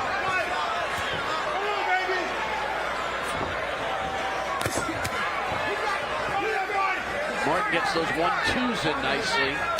Right hand landed squarely on the button by Jared Anderson. And because Martin is standing in front of him. He needs to go back to circling and using angles and lateral movement. Also, look what the feet are placed at. Martin has his foot on the inside of Anderson's feet. Nice jab from Martin here, though. Anderson digs a body blow. Martin goes to the inside, then he has to repel a shot from Anderson. Anderson with that left get through again. Back to the body.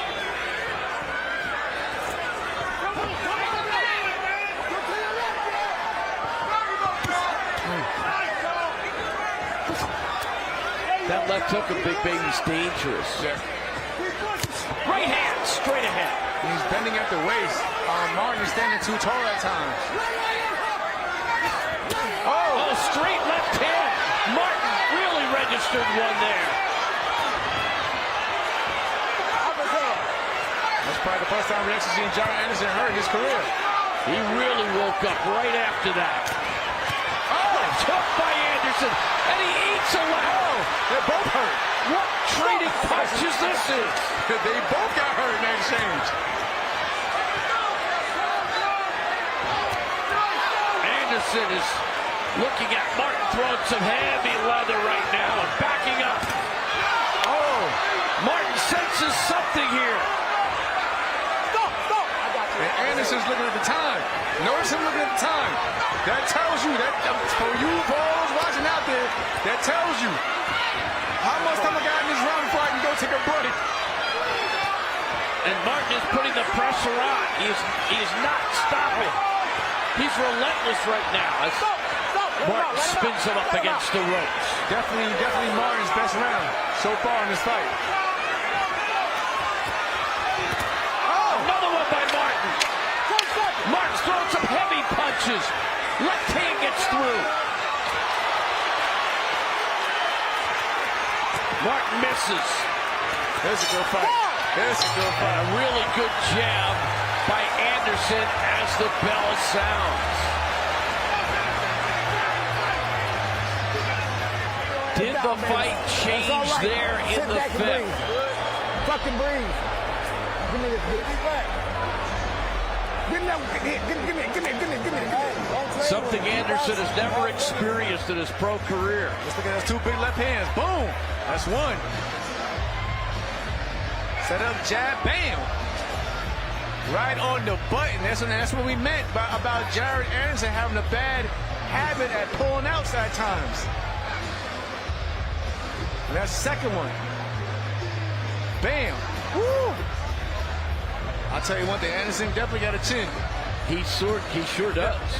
Finding out a lot about him because he hasn't gone through this before. Let's see how he responds as we go to the second half of the fight. Because it is a fight. Martin and Anderson. Round 6.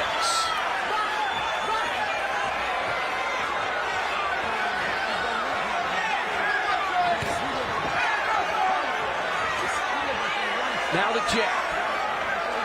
Coming off the orthodox stance for Jared Anderson. Martin got through a right that really got through.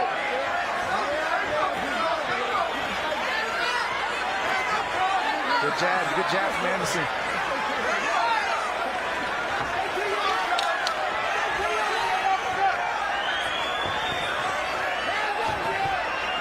Anderson is in there against the tough competitor, former world champion Charles Martin. It's a great test, though.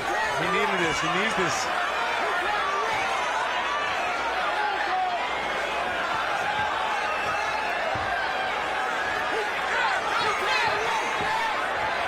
Right now, they're both taking a breather. And again, that lunging left hand is finding its mark for Martin in this fight. Anderson crisp on the jab. Good jab, good jab. Go back to the jab, son. It's always good to go back to basics. There it is again. And Martin misses on the counter. Another jab. Quick. That'll set other things up for Anderson. He continues to land it. Right on the button. Again. That's about 6, 7.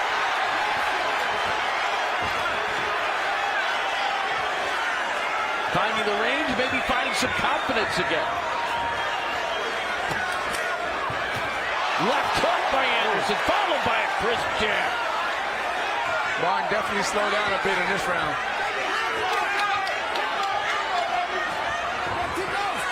The little bit of reticence we saw before from Anderson at the end of the last round is gone. Good jab from Martin.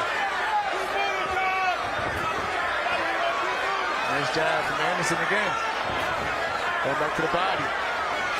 Oh, the body goes Anderson. Good right hand to the body from Anderson right there.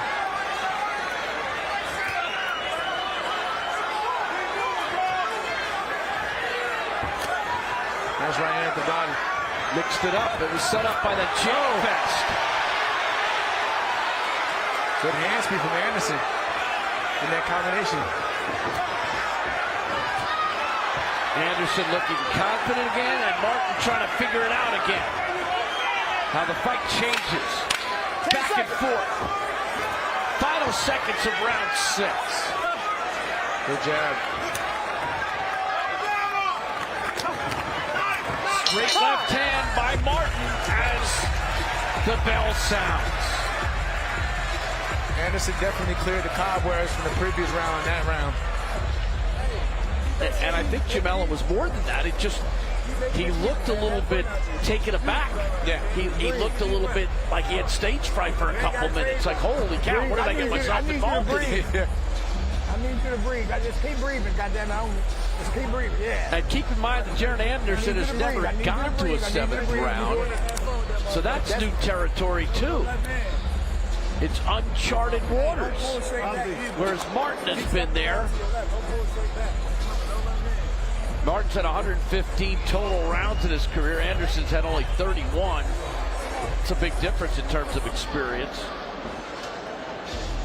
Martin is 1-0 in 8-round fights and 1-1 in 10-round fights.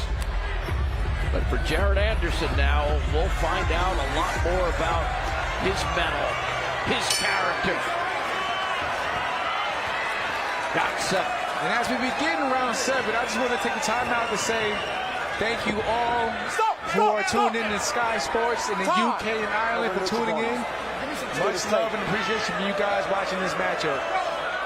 I hope you're enjoying it.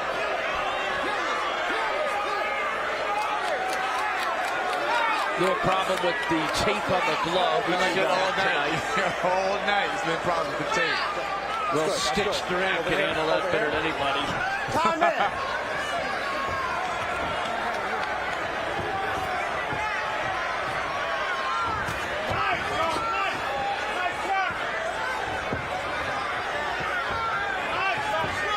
Back to the jab.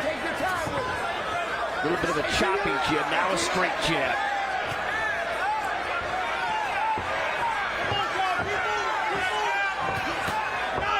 Good left hand to the body from Martin. Got a little sloppy though on top of that left hand. Could have definitely cost him there. 35-10 in terms of jabs in this fight landed by Jared Anderson. Now he goes with the right hand to the body. Martin looking for that straight left again.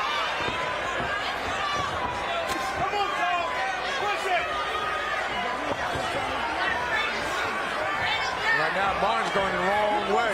He's going in the direction of Anderson's right hand. That's the way he needs to go. He needs to go to his right and use his jab and line up Anderson with his left hand. Just like that. And that allows him to get through to the body. Exactly. You gotta watch where he's at in the ring. Not much of that last left hook by Anderson. Oh, that right hand had plenty on it, though.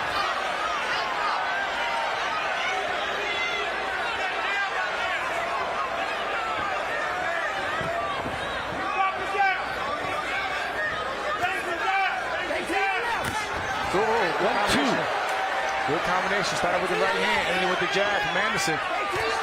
Straight jab, push block. Good jab from Martin. Oh! Right hand landed by the big baby.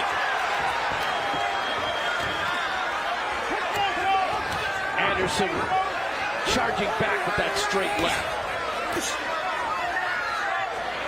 Martin looks very confident. But you never know. One punch can change that in a minute. Yeah. I will say Martin has a good chin, though. He really does. He looks strong on his feet. Yeah.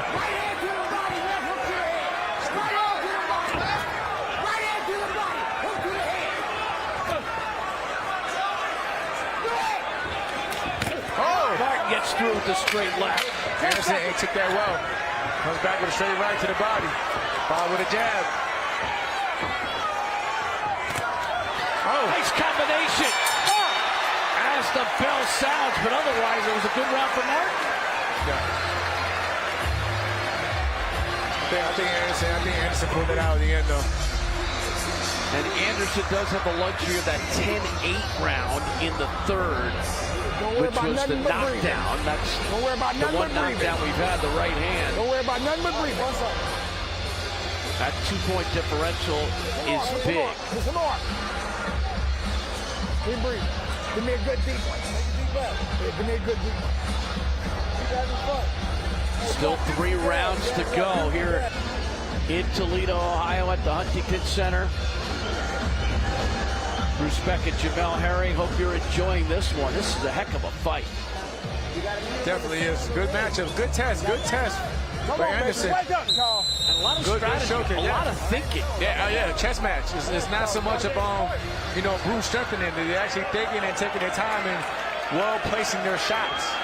Do I go left? Do I circle right? Do I go orthodox? Do I go southpaw? Right. A lot of things you have to make a quick decision on. Straight. But a jab like that works all the time, and I'll tell you, Martin's done much better with the jab since the early going. Good jab. He needs to use it more, though. Use it more. Forget, set. If you want to throw that left hand, set everything with the jab. And now Anderson, switched it up. He switched to southpaw again. Now 2 southpaws in there fighting.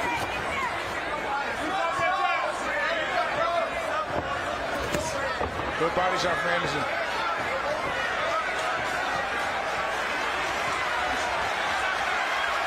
Anderson has shown us how multi-dimensional he is as a fighter. Yes.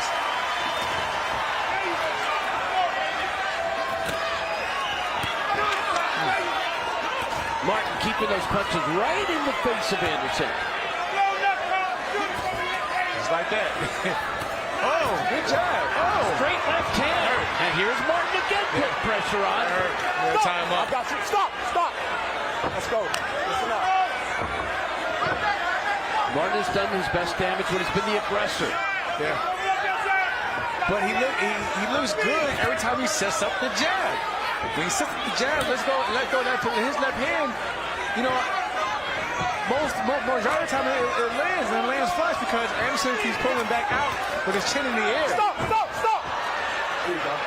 Those are two big men getting tangled up. Referee got his hands full air, literally. Rob Hoyle doing yeoman's work. Back to the jab for Anderson. And again, back to the jab for Martin. And again, I want to remind you all out there, Anderson hasn't seen the 8th round in his whole entire career. Good body shot from Anderson, though. He's still, he's walking Martin down. Straight right. Oh! He really looked for the KO there. Oh! Back to the body, back upstairs. Work it out. It's the real big baby mixes things up.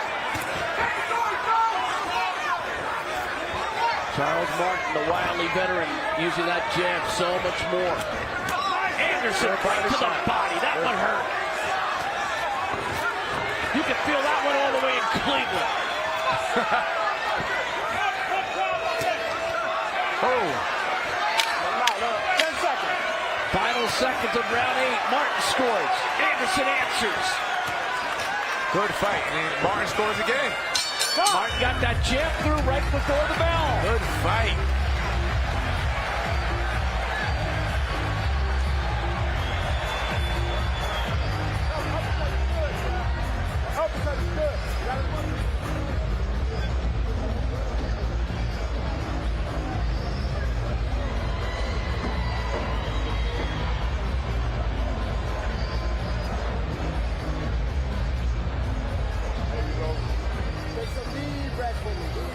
Deep breaths, y'all. Breathe, champ.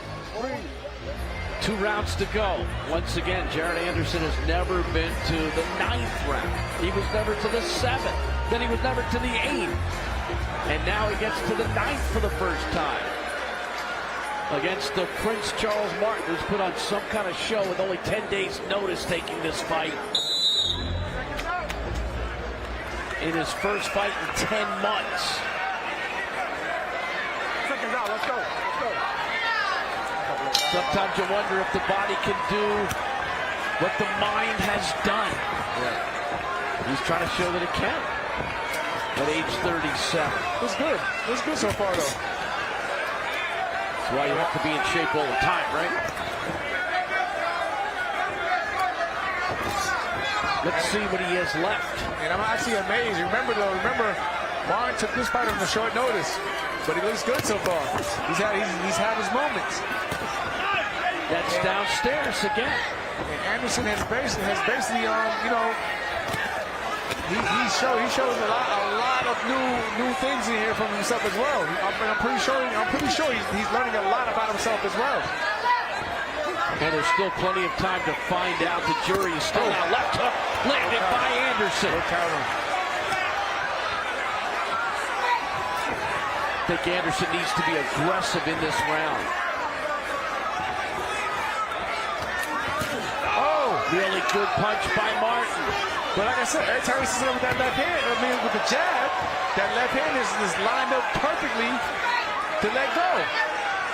And then Anderson scored. Anderson reaching with the left hook.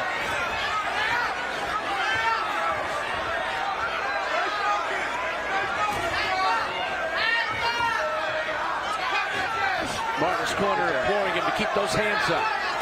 Oh, good body, good he body really shot. dug that body blow. Yeah, I heard that. Me too. Anderson, the combination. Back to southpaw. It's a good chin on Martin. Oh. Ooh, nice digging body. Low, a little warning there for Rob Hoyle to keep it up. It's a little low. Borderline. Inside a minute to go in the 9th round. Marshall, he's fading a bit. He's fading.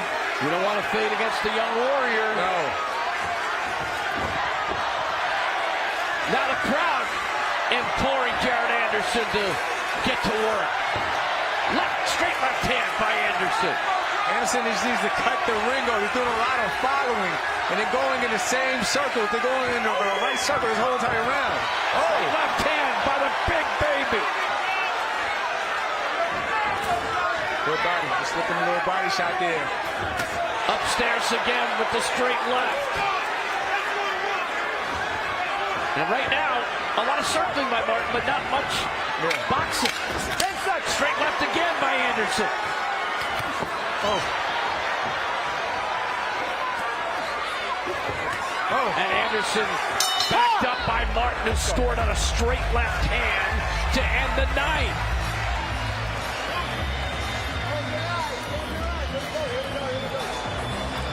All right, Jack, you're doing good. You're doing great, baby. You're doing great. Come on, man. Charles, you one punch being a champion. You Crowd's one got punch one more from being a round to root champion. for their guy. You hear me? Jared You gotta let Anderson them hands returning go. to Toledo. Counter. Undefeated as a pro. All knockouts in his career. Come on, baby. You one punch from being a champion. Will that end in this round? The win is far more important. Yeah.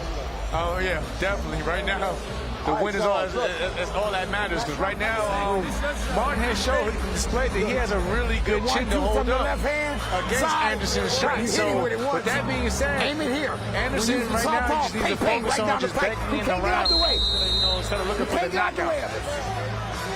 3 minutes of boxing still to come. Huntington Center, Toledo, Ohio. Here we go.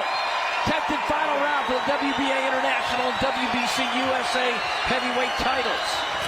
Jared Anderson and Charles Martin. And the right got through for Anderson as he goes downstairs with the straight jab. He's mixing up so much. He's got everybody confused. Now he digs a solid shot to the midsection. You can hear that one. Yeah, definitely can hear that. We can hear these shots.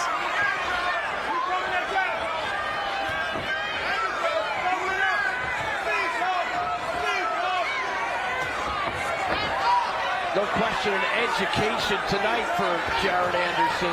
Oh, yeah. He's definitely learned a lot in this fight. Charles Martin has put an outstanding fight. Gave the kid a good test so far.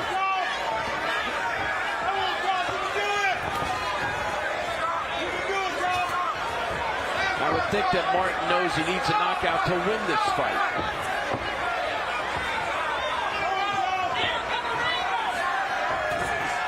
Two-punch combination by Jared Anderson. I would like to see Anderson take a step to his left to cut off Martin one time. They've been going in the circle the last 2 or 3 rounds.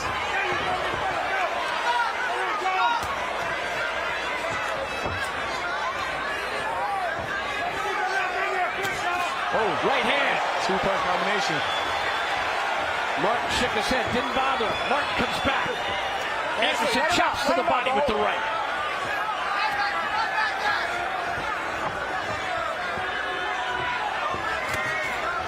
A combination there, 1-2. Should let it go, gotta let it go.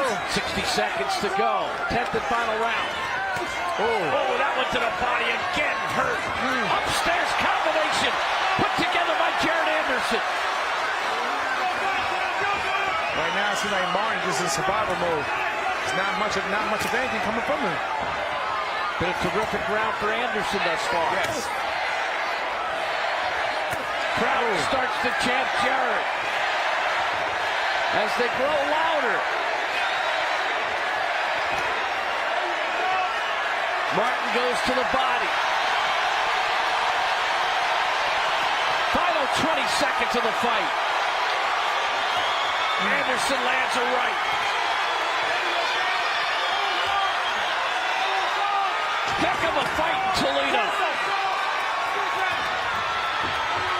Anderson scores with the right.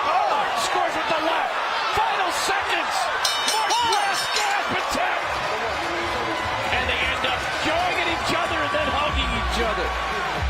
There's the mutual respect, which makes this sport special. But a big 10th round for Jared Anderson, I thought. Yeah, absolutely. And I'm more upset that Martin waited the last 10 seconds to let go of that left hand. It could have been a whole different turnaround if he would just got busier earlier.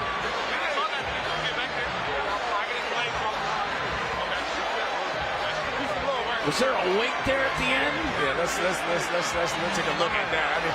And the ending was really funny too, the way they first with the left hand, Jordan, and bam, and then they hugged. Man, that was good. Look, he was hurt. He ran out of time and he ran out of territory, real estate. Bam. That was his chance. He knew he needed a knockout. They're going to wink. There was a wink. I scored at 97-92, 5-point differential for Jared Anderson. Let's see how the judges handle it. I don't know if we expected to see 10 rounds, but we got 10 good rounds. We got 10 good rounds, 10 important rounds for this young man's career, for him to learn to hopefully look back on this fight, learn from his mistakes, and come back even stronger the next time around. But again, good fight, good performance from Jared Anderson, and definitely credit and props to Charles Martin as well. Anderson certainly knows now how hard this sport is and how important it is to train feverishly and how difficult an opponent can be. 369 to 324, the final total punches. Pretty close. When it comes to jabs, it was 58 to 21. Anderson won big there. And in power punches, Anderson won 99 to 64. So the numbers clearly indicate Anderson as the winner. Plus you've got the knockdown in the third round, which is a 2-point differential. And a very strong final round. I don't know who Anderson is drawing with, but they had to calm him down just a bit. I don't know what happened.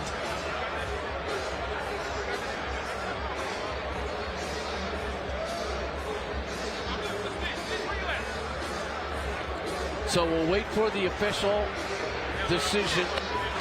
Stitch Durant taking off the tape for Jared Anderson. Martin, with short notice, was a formidable opponent. The wily veteran gave Anderson everything he could. Professional fighter in every way. He certainly earns another opportunity. Yeah, definitely. I like what I see from Charles Martin. I wish we could see a little bit more, but again, he definitely tested the kid. He definitely pushed him, and he definitely showed him something different from Anderson as well. Because Anderson had to fight through adversity, more than one occasion in this fight.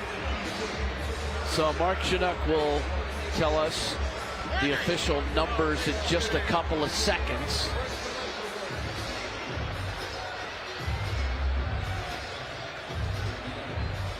Crowd got their money's worth. Yeah, they did.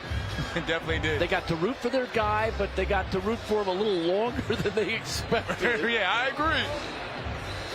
But it was an exciting matchup nonetheless. You have to have fights like this in your development. Yes, you do. You need to face a little bit of adversity at times. It builds character. Yeah, you just can't steamroll every opponent. No, you cannot. I know we wish we could, but that's not how it goes.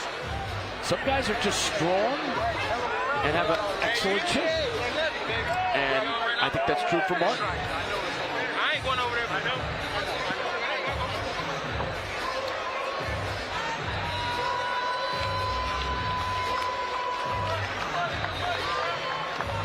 A long fight and a long wait for the decision.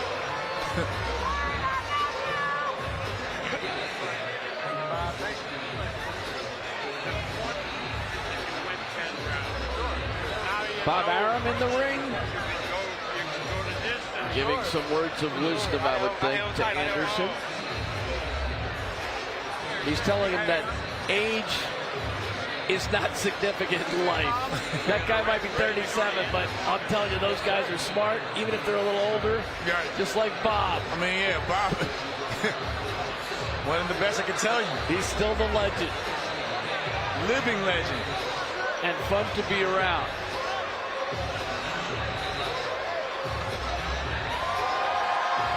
Now Jared Anderson trying to get the crowd pumped up one more time. They're waiting for the formal decision. And as soon as Mark Chinook is ready, we'll throw it to him.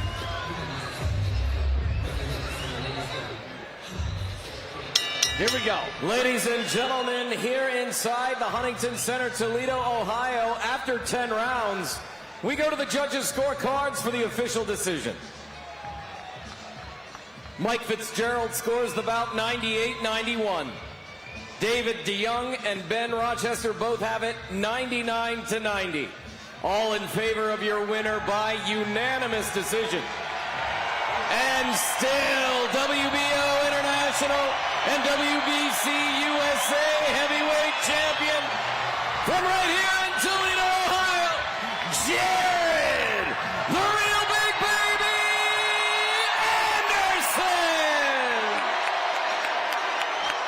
Unanimous decision. 98-91 and 2 99s to 90. And I don't think Charles Martin will contest that decision. He gave it his all, but he knows it was not to be for him for the scorecard. Great sportsmanship. I love to see it. Love to see it. And more importantly, it was a great fight. Great matchup. Wider discrepancy than I had. Right. They're the judges. Christina Potzer standing by to talk to the real Big Baby.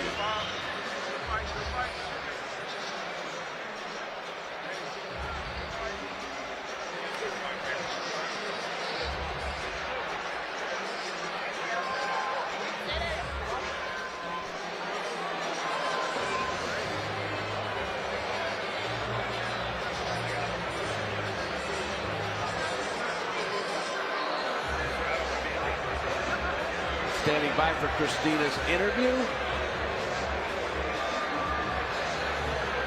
A little bit of a different outcome for Anderson. First time he had to go to the scorecards. Yeah. It's a first for everything. Yep, he'll learn that that's not as much fun. Because you put your hand in the judges and sometimes you just don't know how it's going to go. Welcome to the State of Boxing. I'm here with the still undefeated Jared Anderson. You went the distance for the first time in your professional career. How did full 10 rounds feel? Hey, it felt great. I have my team with me. I got my family with me. I got Toledo with me, man. They showed up. They in the building. They was with me the entire 10 rounds, man. I heard them all the way throughout. So, you know, I was very grateful for my opponent. You know, he took the fight on a short notice, man. He came in, he performed hella good. And I think we put on a hell of a great show for Toledo. You know, I wanted to go the distance. It was my first time, and I just wanted to make sure I could go the distance. You know, I had it in me, especially to be able to withstand power the whole 10 rounds. He had power to the last round, you know, so I was just happy to get the rounds in. Your power was on display in round 3 when you got the knockdown, when you switched southpaw. But then your chin got a little bit tested there in round 5 in particular. That was one of the questions that maybe you and other people had, was how could you handle maybe getting chin checked? You feel like you answered some of those questions tonight? For sure, without a doubt. I think I took his best shot very well. I don't think it was a time in the fight where I looked unsteady or that I couldn't hold my own. So you never felt like you were hurt at all in the fight? Did I feel like he hit me with a good shot and stunned me? Nah, but do I feel like he hit with a good shot and made me aware? Yes, I had to readjust. I'm like, oh, damn, he hit me with a good-ass shot. So I had to readjust, you know, and get back into my game plan. He took the fight in short notice. It was important for you to get a southpaw as you were preparing for a southpaw anyway. Does that lend itself to maybe who you would like to fight in the future, being that one of the belt holders at the top of the division is also a southpaw, or is that just, you know, because you were already preparing for one? What's the long-term goal here? We were just already prepared for it. What's in my plans is with my team and my promotional company, you know what I'm saying? I'm fighting right now, just soaking up all the game, you know, and following the path. Any names on that path that you'd like to mention? I'm sure a lot of the heavyweight division will be watching this fight closely. Nah, no specific names, but everybody in the top 10, you know, why not? Let's get it on. I think staying active, though, has to be what's most important. 100% staying active. I'm trying to get at least 2 more fights this year. All right, lastly, Toledo, everybody that come out, what would you like to say to your family, your friends, and everybody that came out tonight to the Huntington Center? To everybody in Toledo, thank you. I love y'all. I'm so proud of all of us, man. Hey, I have my doubts, man, but y'all overdid the standard for me, man. Y'all overdid it. I'm so thankful. I think I put on a great show, you know, especially with the band, you know, walking out with my artist, Simba. Hey, it was great. I think I put on a great show, and I'm so thankful that y'all showed up for me. 15-0. Congratulations, Jared. Thank you. All right, we're going to bring over Charles Martin, who so kindly stayed in the ring to give us a few minutes here on the State of Boxing. And Charles, the first fighter to take Jared Anderson into deep waters and to go the distance. What did you think about your performance tonight? And your goal was to take him into deep waters, but didn't get the W. Well, you know, I took the fight on 11 days' notice. You know, I did the best I could. He's a real champion. You know, he'll be taking his way to the top real soon. You know, I'm proud of him. I'd like to thank God. I'd like to thank Al Heyman, Mike Barreo, you know, Top Rank, ESPN, Bob Arum, you know, for putting on this show and having me here, man. I'm just blessed, man, to still be able to do this thing, man. If I forgot anybody, you know, I'm sorry, but hey, I'm thankful, man. Appreciate it. You backed up everything you said in terms of being in the best shape and being ready for this opportunity, even though it was on short notice. In fact, Jared Anderson had never lost a professional round, and he did tonight at the hands of you in that round 5, at least on 2 of the judges' scorecards. In your opinion, how good, though, is Jared Anderson? Your resume is heavy. Yeah, he's really good, man. You know, he's a crafty boxer. Usually, when I catch somebody and hurt them, you know, I can finish up. You know, I can follow up if they're still standing up. You know what I mean?